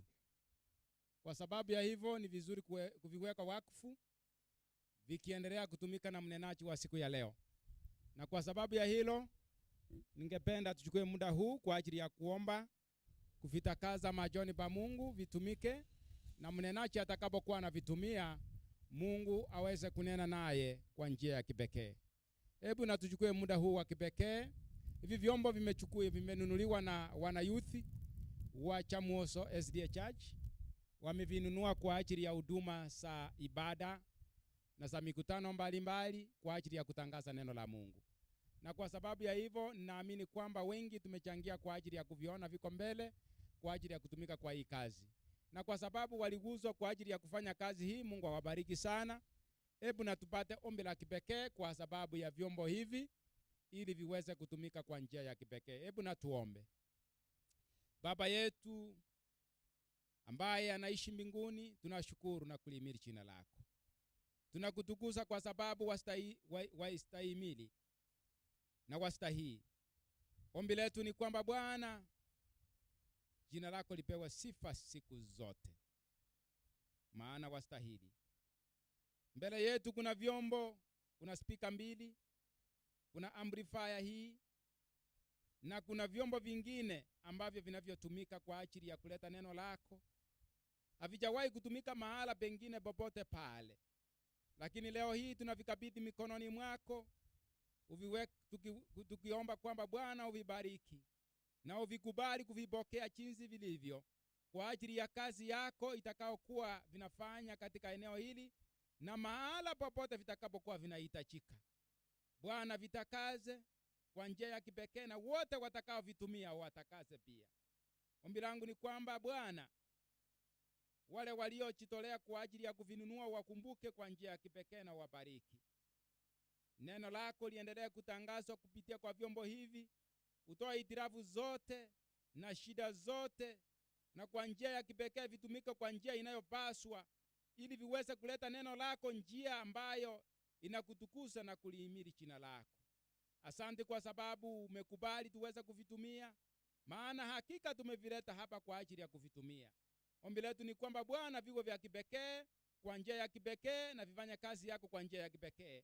Na tunaombea wale ambao watakuwa wanavitumia pia watakaze, na wale watakuwa wanaviweka watakaze, na Bwana jina lako lipewa sifa siku zote. Neema yako itutawale tunapoingia katika ibada takatifu. Tunapomwalika mgeni wa leo ili aweze kuleta neno lako, Bwana umbariki kwa njia ya kipekee. Asante kwa kusikia kilio chetu na maombi yetu. Ni katika jina kuu la Yesu aliye Bwana na mkombozi wetu tumeomba. Amen. So tuchukue muda huu kumwalika mgeni.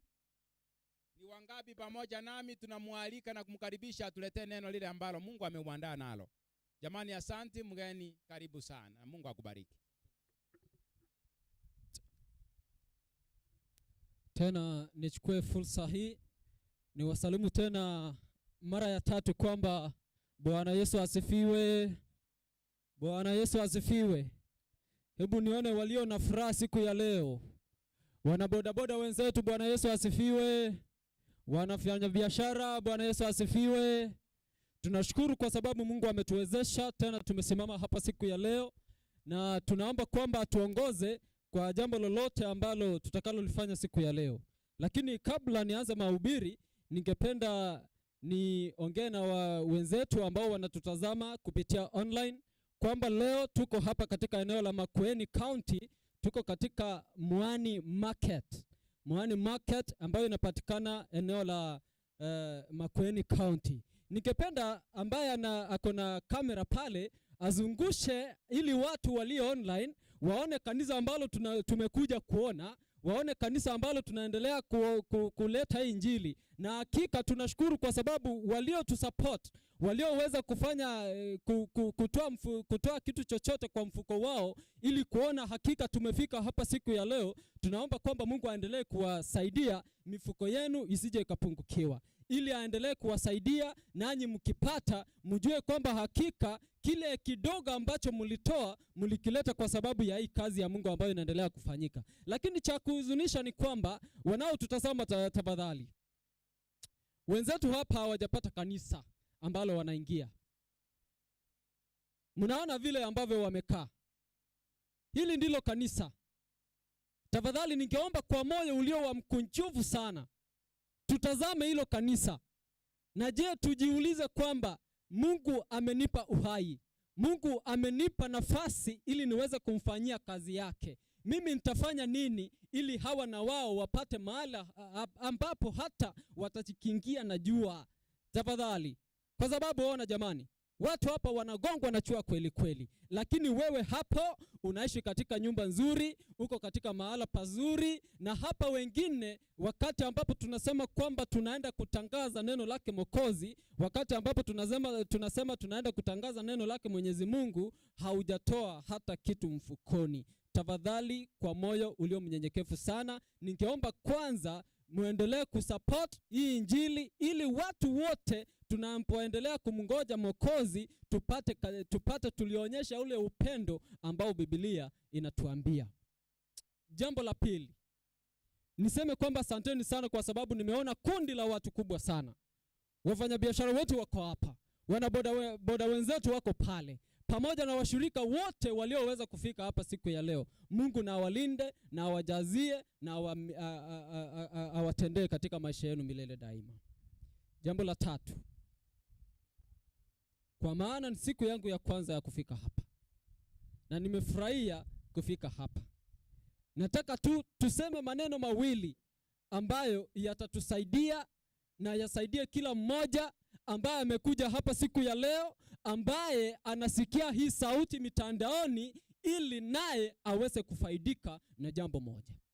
Jambo la mwisho na la nne, kunao wenzetu bado wanaendelea kutuma salamu pale, na mmoja akaniambia kwamba nisipomtaja itakuwa ni jambo la huzuni sana. Kuna dada yangu ambaye ako Qatar, Doha, anaitwa Movin Aguta. Aliniambia niwasalimie kabisa, nisalimie na Inuka, sijui kama mnajuana na yeye, lakini anatoka sehemu ya Magenje pale. Alisema niwasalimie sana. Na washirika wote wamewasalimu. Bwana Yesu asifiwe. Amen. Amina sana. Hivyo natumai kwamba salamu zake zimefika. Tuweze kuomba.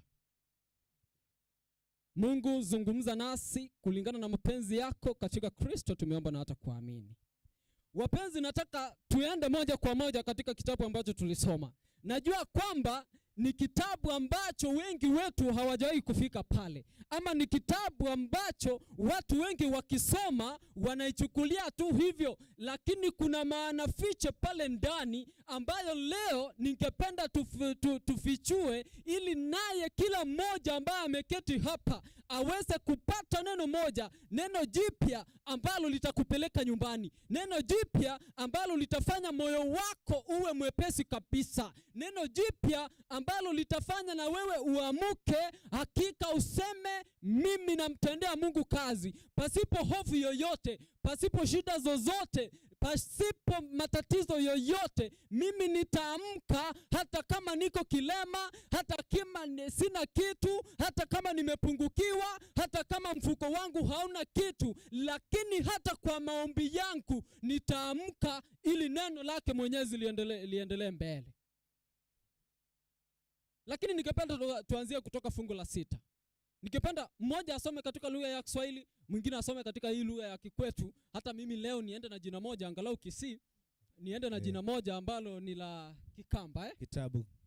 Kitabu cha Yoshua 14, tuanzie fungu lake la 6 hapo juu.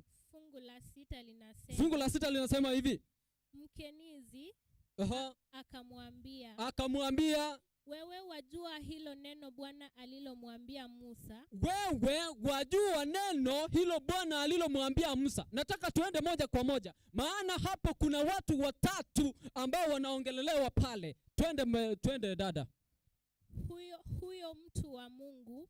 Huyo mtu wa Mungu katika habari zangu katika habari zangu na katika habari zako wewe, na katika habari zako wewe, tulipokuwa katika Kadesh Barnea. tulipokuwa katika nchi fulani, hapo imetamkwa nchi ambayo inaitwa Kadesh Barnea.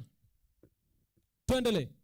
Mimi nilikuwa mtu wa miaka 40 Mimi sasa nilikuwa mtu wa miaka 40. Nataka dada usimamie pale.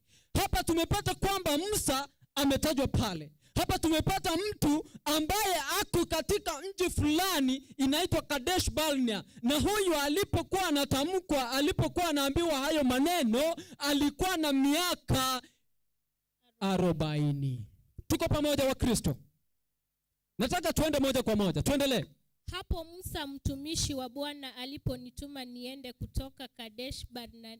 Hapo sasa mtumishi wa Mungu Musa alipomwambia huyo mtu aliyekuwa Kadesh Barnea anamtuma ili kuipeleza hiyo nchi. Ili kuipeleleza ile nchi. Nami nilimletea habari tena. Na nilimletea habari tena. Kama ilivyokuwa ndani ya moyo wangu. Kama ilivyokuwa ndani ya moyo wangu. Lakini wale ndugu zangu waliokuwa kwenda pamoja nami, tuliokwenda pamoja na wao, waliyeyusha mioyo ya watu, ila mimi nilimfuata Bwana. Bwana Yesu asifiwe. Amen. Nataka tuangalie maneno mawili hapo. Niwaambia tuangalie maneno mengi. Ni maneno mawili pekee ambayo na wewe unatoka hapa hakika nyumbani ukiwa ni mtu ambaye ako changed. Ni mtu ambaye amemkubali Yesu kuwa mwokozi wa maisha yake. Hata kama unaambiwa kwamba support kazi ya Mungu, hautakuwa na nia yoyote mbaya, ila ni kusupport. Hapo tunapata kisa kimoja. Kisa cha Musa anawatuma watu waenda kupeleleza nchi, lakini kwa walioenda wamerudi wengine ambao wameyeyusha mioyo ya watu wengine. Lakini mmoja ambaye jina lake ni Yoshua, yeye akakuja akaleta habari vile vile ilivyokuwa. Hivi Wakristo, nataka niwaambie jambo moja. Kunao watu walio kanisani, kunao watu walio pale nje, lakini badala ya kutetea neno lake Mwenyezi Mungu, wanayeyusha mioyo ya wanadamu. Badala ya kufanya vile Mungu anahitaji, wanayeyusha mioyo ya wanadamu. Hadi unapata sasa, badala ya kuja kanisani, badala ya kuweka mkono katika kazi yake Mwenyezi Mungu, yeye kazi yake ni kutoa. Tuko pamoja?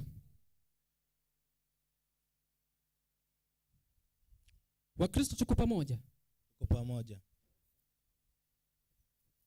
Roho yangu na ikuimbie jinsi wewe ulivyo mkuu. Roho yangu na ikuimbie jinsi wewe ulivyo mkuu.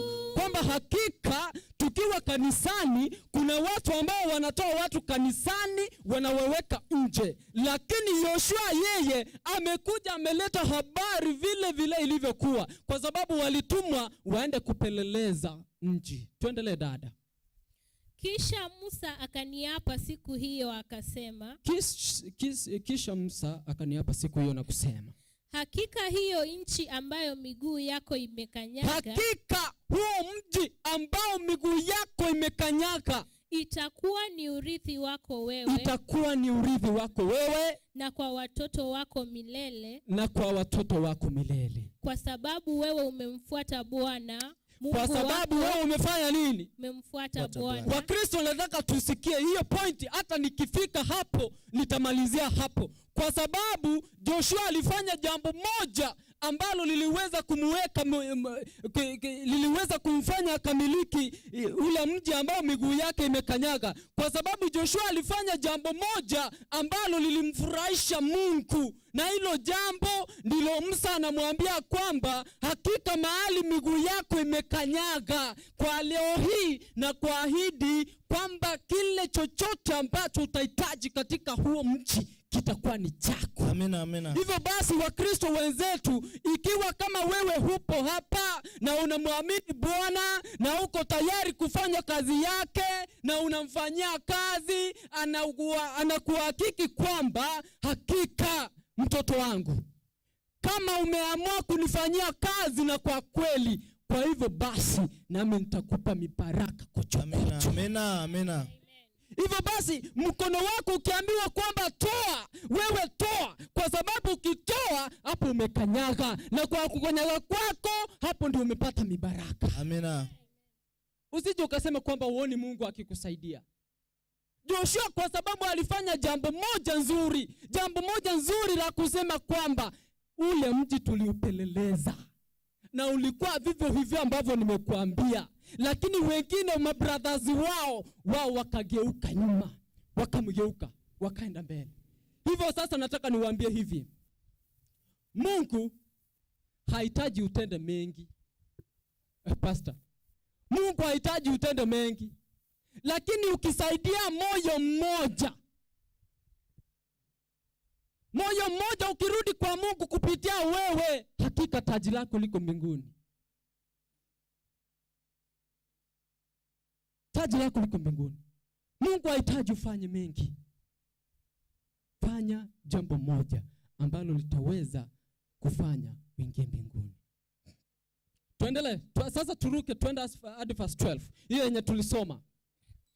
Basi sasa unipe mlima huu. Sasa basi nipe mlima huu ambao Bwana alinena habari zake siku hiyo. Naomba urudi verse 11. Verse 11.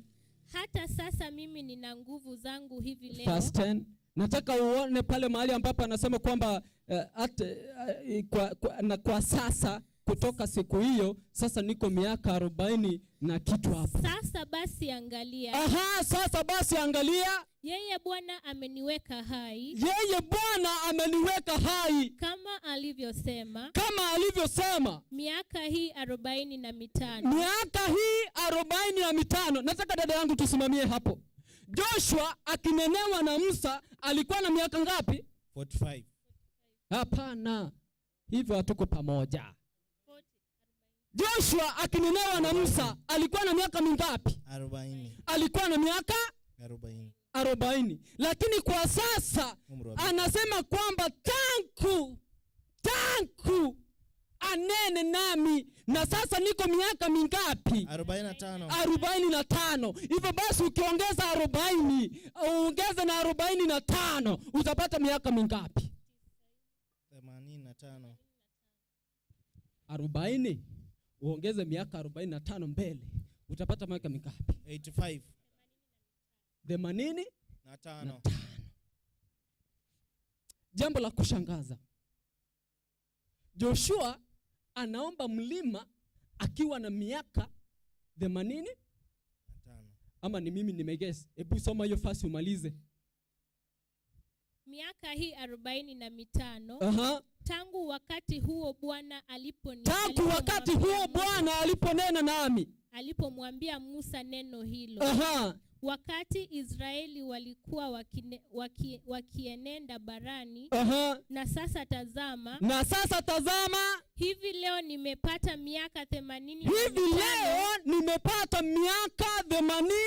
Na mitano. Hivyo namaanisha kwamba Joshua akiomba ule mlima ambao miguu yake imekanyaga alikuwa na miaka mingapi? 40. Lakini Biblia inanifurahisha ikisema kwamba hata kama alikuwa na miaka 85 bado alikuwa na nguvu zaidi kuliko alivyokuwa na miaka 40.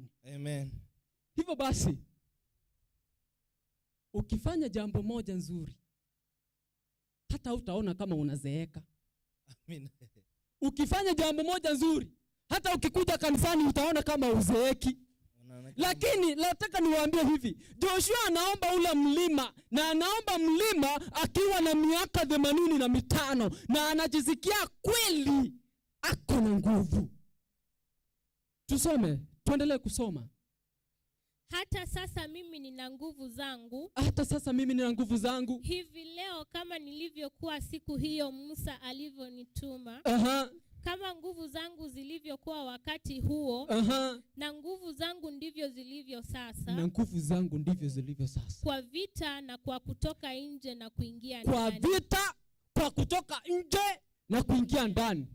Sasa mwenzangu, wewe ukisupport ministry ya Yesu, ukisupport ministry ya Mungu, hakika nguvu zako hazitaisha, bali Mungu atakuweka pale uendelee kutoa. Amina. Mungu atakuweka pale uendelee kusaidia. Amina. Ili naye mwenye atakufuata kutoka nyuma kama kizazi chake Joshua, Mungu hata waacha, bali ataendelea kufanya waendelee kusupport kazi yake Mwenyezi Mungu. Amina, amina. Na hiyo ndio maana tumekuja hapa. Ndio maana tumekuja kusema kwamba hakika kazi ya Mungu lazima ikamilike. Bado tungali na nguvu ya kufanya kazi yake Mwenyezi Mungu. Unayenisikiza bado uko na nguvu ya kufanya kazi ya Mwenyezi Mungu. Anachohitaji tu ni kumwamini. Anachohitaji tu ni kufanya ukweli. Anachohitaji tu ni kukiri kwamba hakika mimi ni mtoto wake Mwenyezi Mungu. Amina. Tuendelee kusoma verse 13. Niko karibu kumaliza. Yoshua akambarikia. Joshua sasa anambarikia. Akampa Kalebu. Akampa Caleb, huyo mwana wa Yefune. Hebroni kuwa urithi wake. Kuwa urithi wake. Kuna jambo ambalo na ngoja kwenda hapo chini. Kwa hiyo Hebroni ukawa urithi wa Kalebu. Kwa hivyo Hebroni ukawa urithi wa Kalebu, mwana wa Yefune. Mwana wa Yefune. Mkenisi. Hata leo. Hata leo. Sasa nataka tusikie hapo. Hata leo. Kwa sababu alimuandama Bwana. Kwa sababu alifanya nini? Alimuandama Bwana. Hivi Mkristo mwenzangu, ukimuandama Bwana utabaki kuwa ndani yake milele. Amina. Hivi Mkristo ukimuandama Bwana hautamwacha kabisa. Wewe unapoona kwamba uko na shida, wewe unapoona kwamba hautoshelezi mbele ya Mwenyezi Mungu, yeye bado anakuona kama Goliath. Amina. Kwake Mungu anakuona kama Goliath, ukiamua kumfanyia kazi.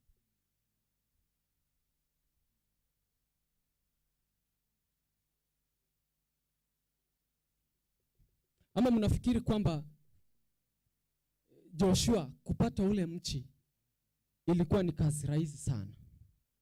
Haikuwa kazi rahisi. Pale ilikuwa na changamoto zake mingi, kwa sababu Biblia inaniambia kwamba pale kulikuwa na giant. Huo mchi ulikuwa unaitwa ulikuwa unamilikiwa na watu ambao walikuwa wanaitwa the Anakal people. The Anakal people ni watu ambao walikuwa ni watu ambao ni giant. Nisome hilo fungu, nadhani huo mji kama si Anakal lakini nadhani ni Anakal. Ulikuwa umemilikiwa na wa Anakal, watu ambao walikuwa na nguvu zaidi, watu ambao walikuwa ni giants, watu ambao urefu wao ulikuwa ni mkubwa zaidi. Lakini Joshua akiwa yeye ni mmoja pekee, bado akiwa na miaka 85 anapingana na wao kabisa. Anapigana na wao kabisa hadi mwishowe anachukua ule mji. Umefikia huko dada? Soma verse 15. Basi jina la Hebroni hapo kwanza uliitwa Kiriath Arba. Huyo Arba alikuwa ni mtu mkubwa kupita wenzie wote katika hao Wanaki. Hiyo nchi nayo ikatulia, vita vikakoma. Sasa jamani, huo mji ukatulia, vita vikafanya nini? Hivi basi wewe Mkristo ukiamua kumfanyia Mungu kazi, yote yatatulia na tutafanya kazi kwa pamoja, tufanye kazi kwa nguvu moja, tufanye kazi kwa sauti moja, ili hali tukingojea kurejea kwake Yesu mara ya pili. Amina.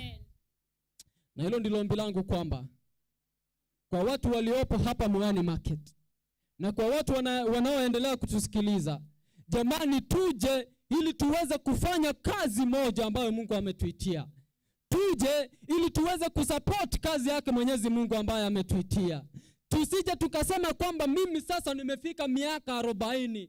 Jamani, nataka nikupe changamoto kwamba Yoshua hata kama alikuwa na miaka 85, bado alikuwa na nguvu kamili ya kusema kwamba mimi ninatosha pekee kuwafuruga hao watu kutoka huo mji. Mimi pekee ninatosha kuwafurusha katika huo mji. Hivi basi, Mkristo mwenzangu, na wewe ukiamka useme kwamba hakika hata kama ni changamoto, hakika hata kama ni shida niko nazo nyingi, hakika hata kama sina chochote, nitasimama ili nitetee kazi ya Mwenyezi Mungu.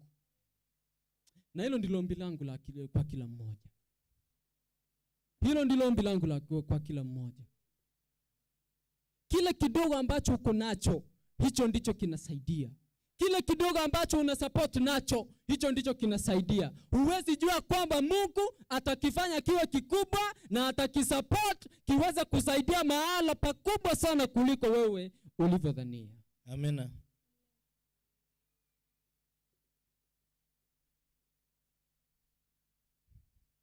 Ametenda maajabu nami siwezi kueleza. Siwezi kueleza. Siwezi kueleza. Ametenda maajabu nami siwezi kueleza.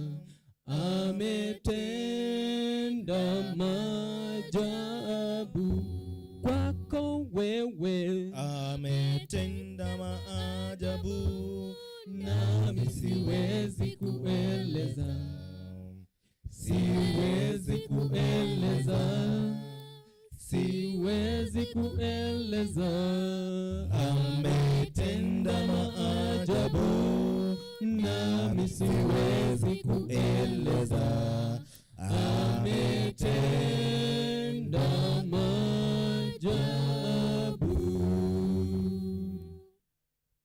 Ningependa na niombe kwamba wenzetu waliokaa pale hapo chini na wenzetu walio hapa juu, ningependa tuje hapa ili tuweze kufanya ombi kwa pamoja. Na hakika tukijua kwamba Mungu tunayemwabudu, Mungu tunayemtumikia, hatotuacha kamwe, kwa sababu ameahidi kuwa nasi.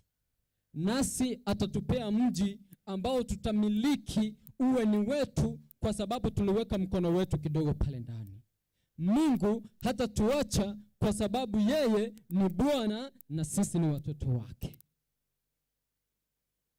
Nikipenda mja hapa mbele. Nimemaliza mahubiri mimi. Singehubiri sana. Nimemaliza mahubiri. Tuje hapa tufanye ombi ili tuweze kutamatisha mahubiri yetu. Ukiendelea kusonga kuja hapa mbele. Najua kwamba Mungu amekulinda. Mungu amekuongoza. Mungu amekupa hekima. Na imekuwa ni furaha sana kwa sababu huu ni mwaka wa 2023, the first Sabbath of the month, the first Sabbath of the year. Tena tumekusanyika hapa. Nataka tu tusonge hapa mbele, tufanye ombi ili tuweze kumaliza. Kujeni tu. We want the camera to take you. Tunataka kamera iwachukue kabisa. Tusongea hapa karibu. Na nyinyi muwe pale online. Watu waone, ndio wanapiga support kabisa. Natumai kwamba watu wanaendelea kuona, na hiyo support kidogo yenye unapea ndio itaweza kufanya kanisa la Mungu liweze kujengwa katika hili eneo, na hilo kanisa litaweza ku maintain hao watu ambao wamekuja hapa kwa ajili ya kazi yake Mola.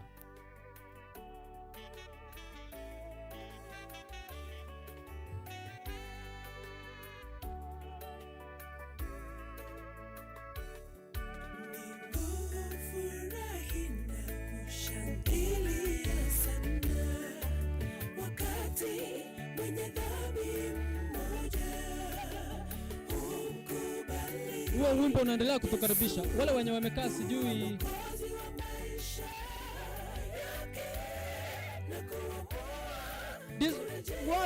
watu wote, sio Mwaani pekee, watu wote kujeni tu tufanye ombi. Amekujua mikono yake, aita kwa sauti ya upole, aita mwanangu. Wale tumekaa, naomba wale vijana wao pale, songea tu karibu tupate ombi kwa ajili ya kutamatisha ibada. Naomba wengine pale, naomba muje ili tuweze kumaliza kwa ibada yetu kwa maombi. Wale wamekaa pale, naomba muje. Thank you.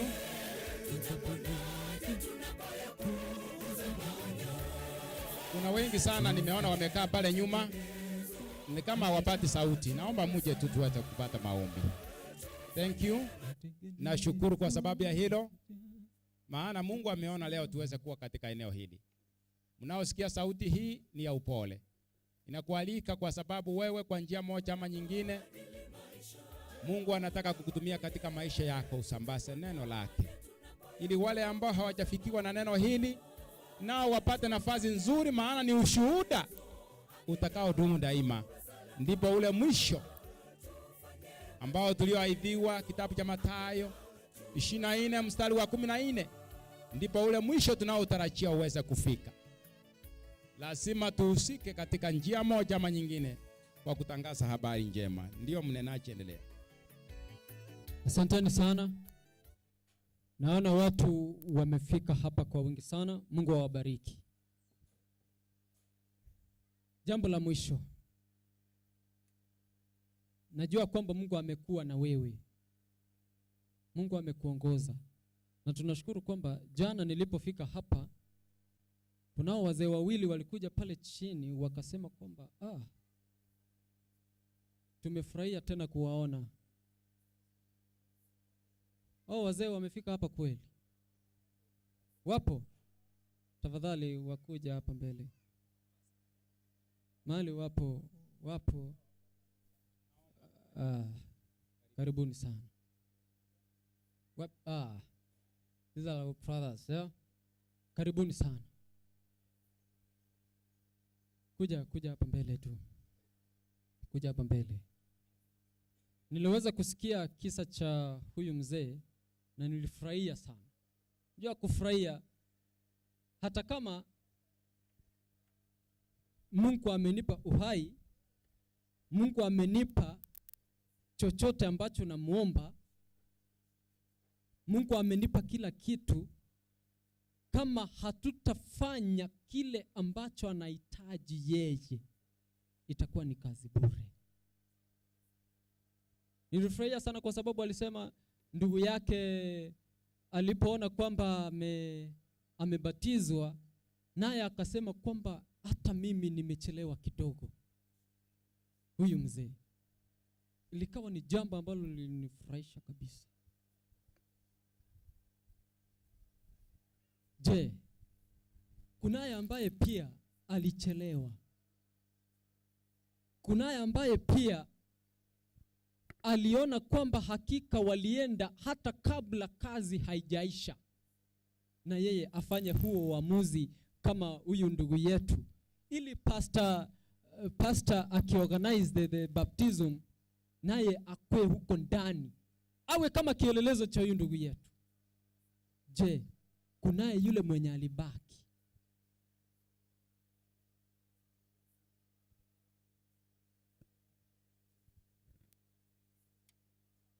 Ningependa, karibuni sana. Asanteni sana dada. Thank you so much. Karibu dada. Thank you. Je, kunaye mwenye alibaki?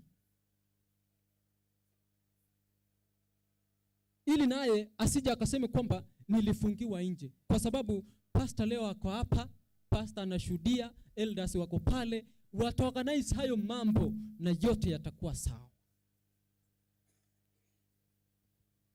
Kama brother unasonga mbele.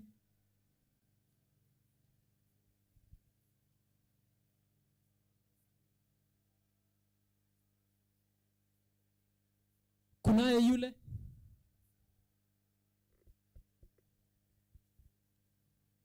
Asanteni sana. Mmoja anatoka hapo nyuma, mbona mnasonga songa? Yaani mchungaji anauliza. Karibuni sana dada. God bless you. God bless you so much. Mnenaji anauliza, kuna mmoja angependa nitakapokuwa napangia ubatizo wa mwaka huu. Maana leo ni Sabato ya kwanza, juma la kwanza katika mwezi na katika mwaka. Kama unaona nawe ungehesabiwa katika hesabu ya watakao kuwa wanawekwa katika ndani ya maji kwa ubatizo, na umeona kwamba hakika wengine wameingia nami nimechelewa kidogo, nafasi ni ya kwako. Kama upo karibu na nasi, naomba usonge mbele.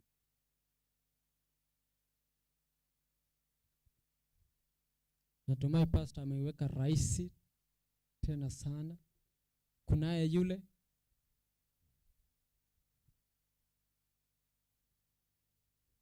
Kunaye yule? Asanteni sana. Ina maana kwamba hawa ndio Mungu aliona kwamba vyema waweza kufika hapa. Sasa pastor utatuombea. Baada ya kuomba, nataka niwape tu changamoto moja. Brother yetu atatupa testimony kidogo. Huyu ndugu huyu, testimony kidogo kuhusu vile Mungu amemsaidia. Ndipo mtaona hakika ukiingia kwa Mungu vile mambo yote yanakuwa sawa. Uone vile ukiingia kwa Mungu, ukimkubali tu Mungu, ukanyaga tu hivi mahali umekanyaga, Mungu na yeye abariki mahala hapo, utaona vile Mungu anasaidia. Na hiyo wanasema sio ndoto. Hiyo inafanyika. Ukimkubali Mungu, yote kwa maisha yanakuwa shwari. Hivyo pastor utaomba, alafu brother yetu atatupa testimony kidogo tu ya around 2 minutes to 3 minutes.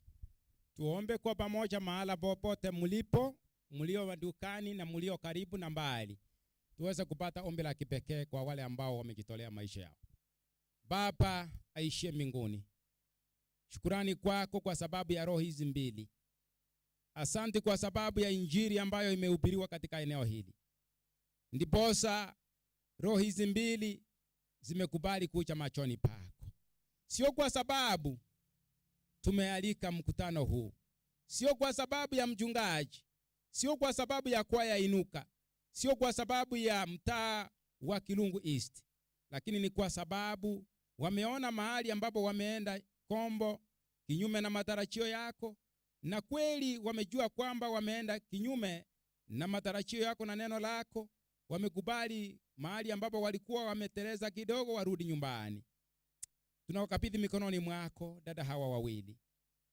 Bwana, wamekuwa kama washuhuda na sisi tukiwa washuhuda pia.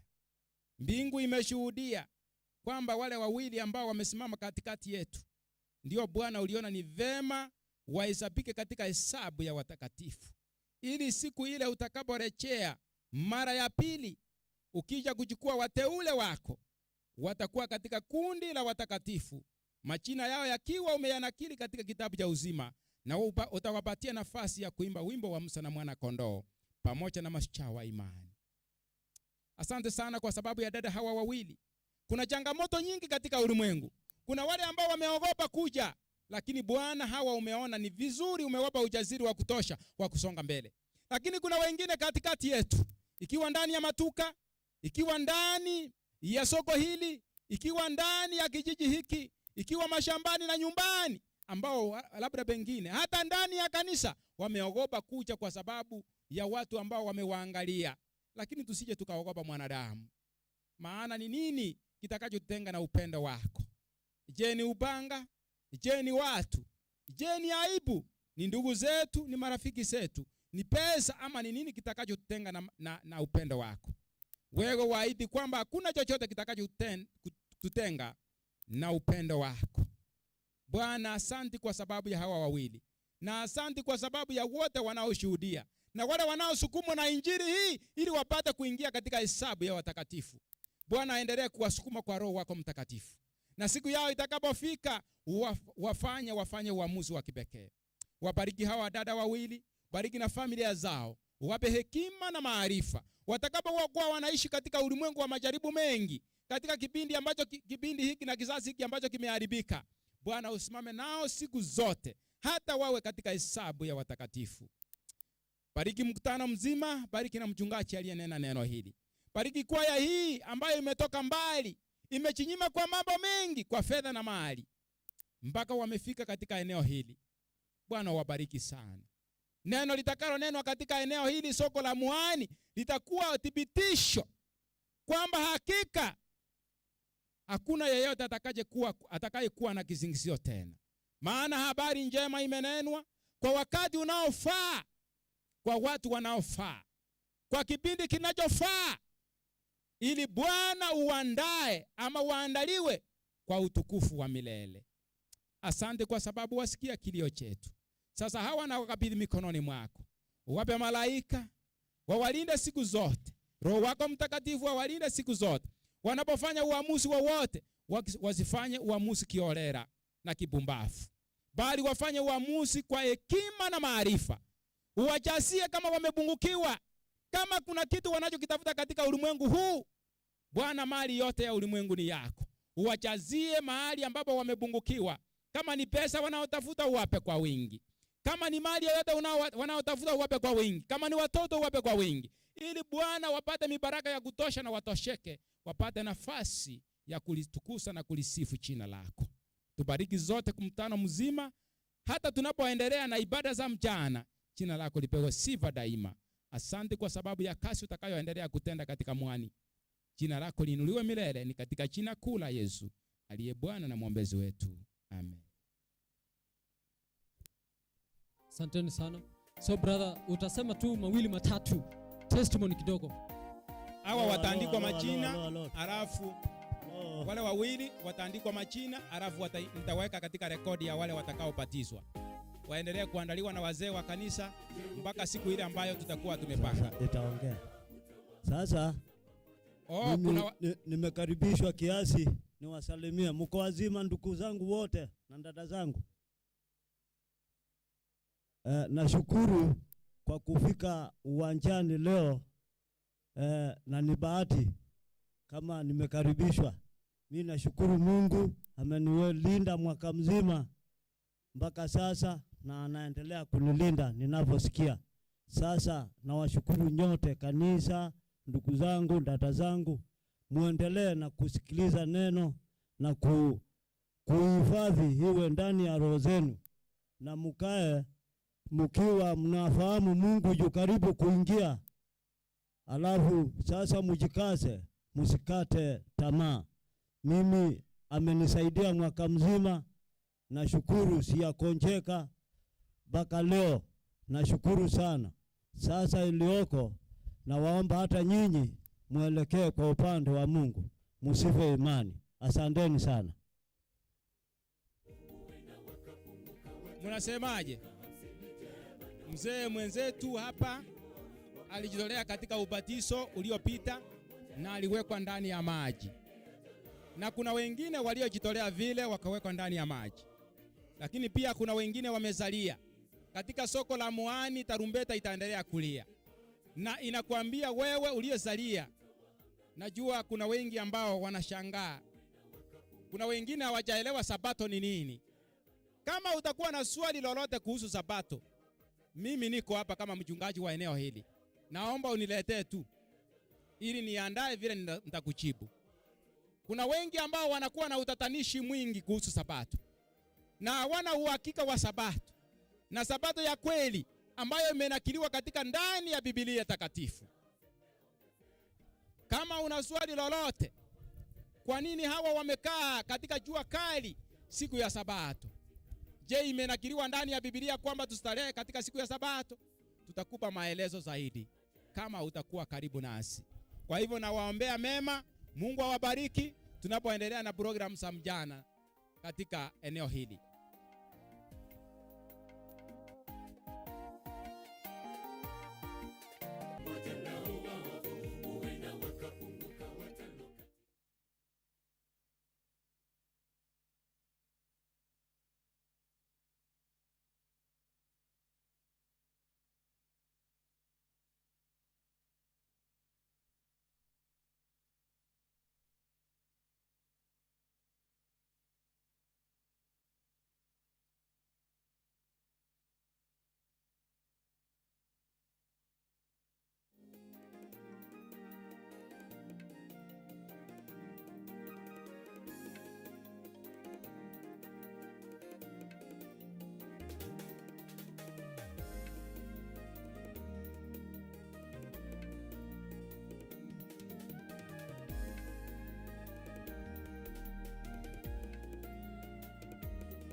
ni kama dhambi ya uchawi, huleta madhara sana na ukaidi kama ukafiri, ni kama vinyago.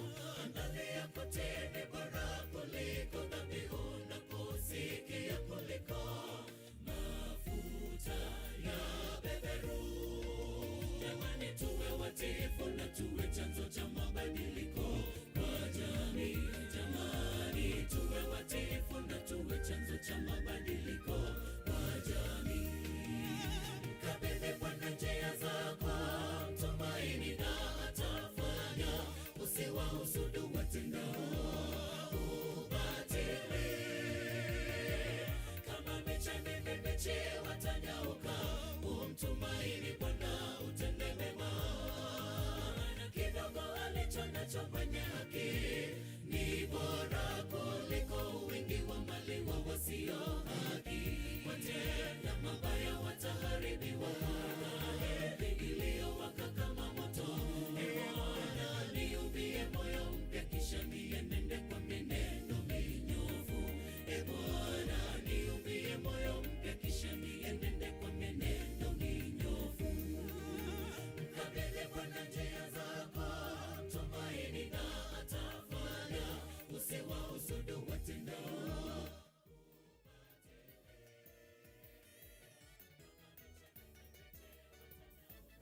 umtumaini Bwana utende mema.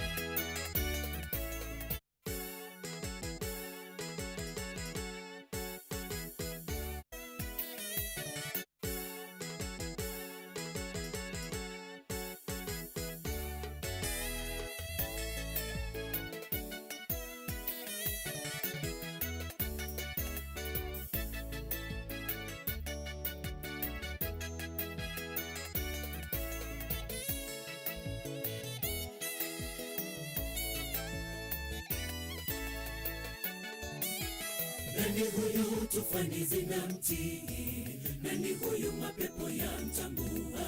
Nani huyu anayewaponya wagonjwa na kuwaamsha hata wafu waliolala? Awaridhishaye maelfu ya watu kwa kutumia samaki wawili na mikate mitano tu. Nani huyu tufani zinamtii? Nani huyu mapepo yamtambua? Nani huyu anayewaponya wagonjwa na kuwaamsha hata wafu waliolala? Awaridhishaye maelfu ya watu kwa kutumia samaki wawili na mikate mitano tu. Masihi na leo yu miongoni mwetu, aliyeyatenda zamani magumu na leo anayatenda. Hajakufikisha umbali huu, alipokuangusha sasa. Amini, amini yuko karibu kukuonyesha jinsi alivyo mkuu. Masihi na leo yu miongoni mwetu, aliyeyatenda zamani magumu na leo anayatenda. Hajakufikisha umbali huu, alipokuangusha sasa. Amini, amini yuko karibu kukuonyesha jinsi alivyo mkuu.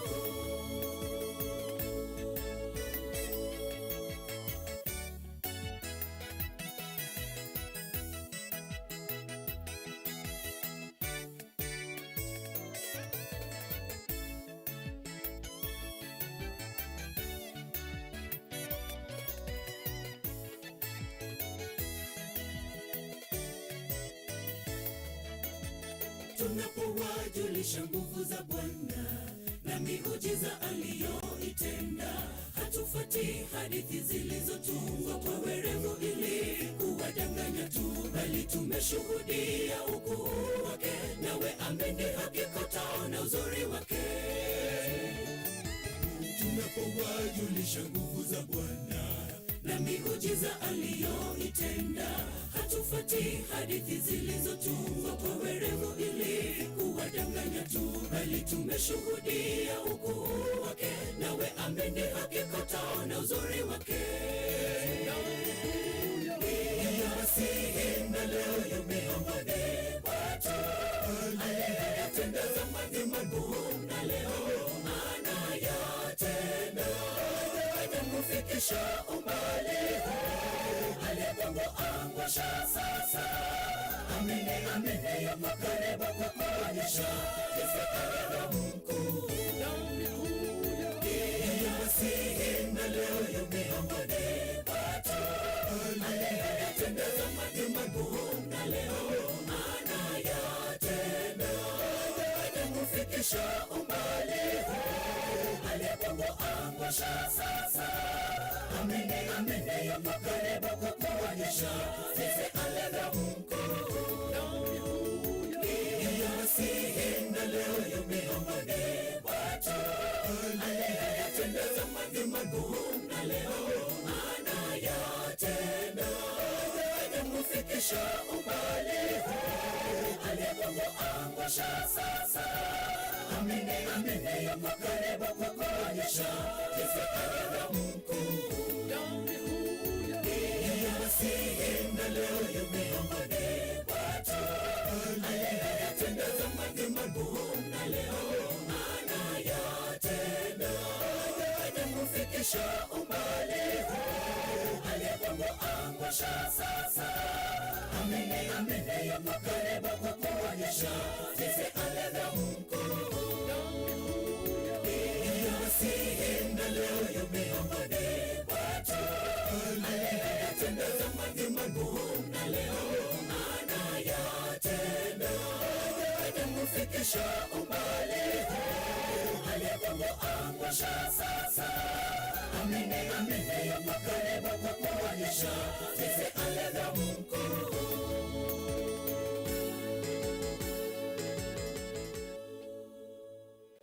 Amen.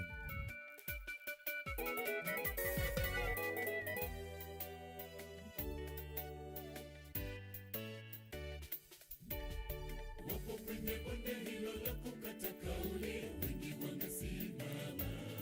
Itakuwa hivi hadi bila kukata. Haya basi, tunaomba ili sasa tumalize kwa ibada ya mahubiri.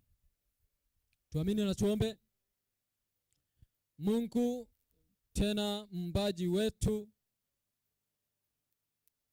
tumesimama tena hapa, tunakushukuru kwa sababu wewe ni muweza. Kwa dakika chache ambazo ulitukubalia ili tuweze kunena na watoto wako, tunatumai kwamba hakika mkono wako umeonekana. Tunaomba kwamba Roho wako Mtakatifu azidi kuwa hapa kwa siku nzima, kwa sababu tunahitaji na tuna kiu ya kusikia neno lako, ili tukitoka hapa siku ya leo tuweze kutoka tukiwa wapya tena katika uso wako. Asanteni sana kwa sababu umekuwa mwaminifu, mitambo imekuwa shwari, watu wamekaa kimya, mkutano wote umekaa kimya ili neno lako lipate kupita. Kwa yule yeyote ambayo liliweza kuguza, tunaomba kwamba uweze kumsaidia mahala popote pale ambapo alipo. Awe ni mwanabodaboda, awe ni mfanyabiashara, awe anafanya kazi gani ile, tunamuombea ili nawe uweze kumfika karibu. Saidia hii district yote ya pastor anapoendelea kuiongoza, mpe hekima na mpe faraja moyoni mwake. Uweze kusaidia familia yake yote ili watu wakimwona wakuone wewe.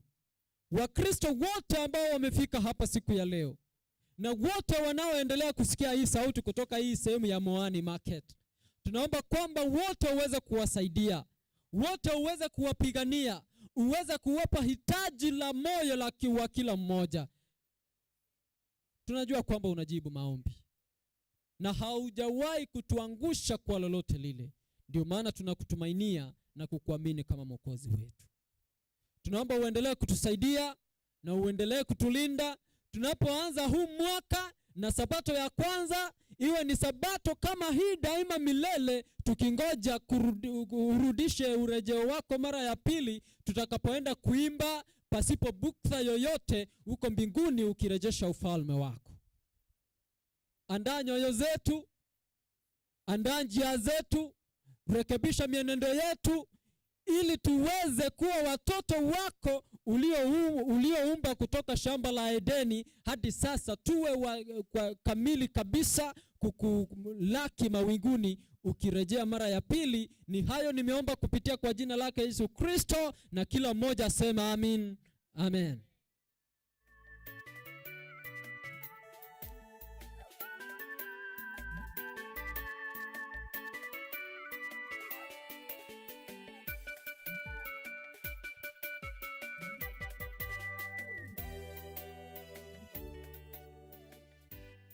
Thank you so much, Pastor. I want to take a minute to thank you, our virtual brethren who are following us. Thank you for following us. And we're taking a little break. We'll be back in the afternoon. Thank you so much.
Tutasimamaje basi kulikata kauli?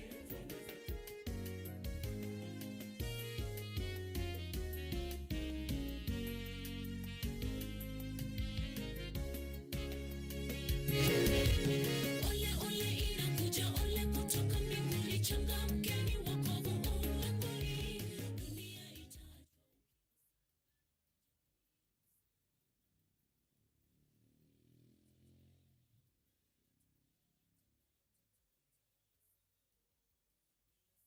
Ninasimama njia panda nikipaza sauti, ndiyo sababu ninasimama njia panda nikipaza sauti. Ole ole inakuja, ole kutoka mbinguni, changamkeni wokovu ulangoni, dunia itajua ukiwa siku inakuja, kilio kusaga meno. Mambo yote tunayoyaona, yale tunayoyatenda, yote tutayasahau. Ndiyo sababu ninasimama njia panda nikipaza sauti, ndiyo sababu ninasimama njia panda nikipaza sauti.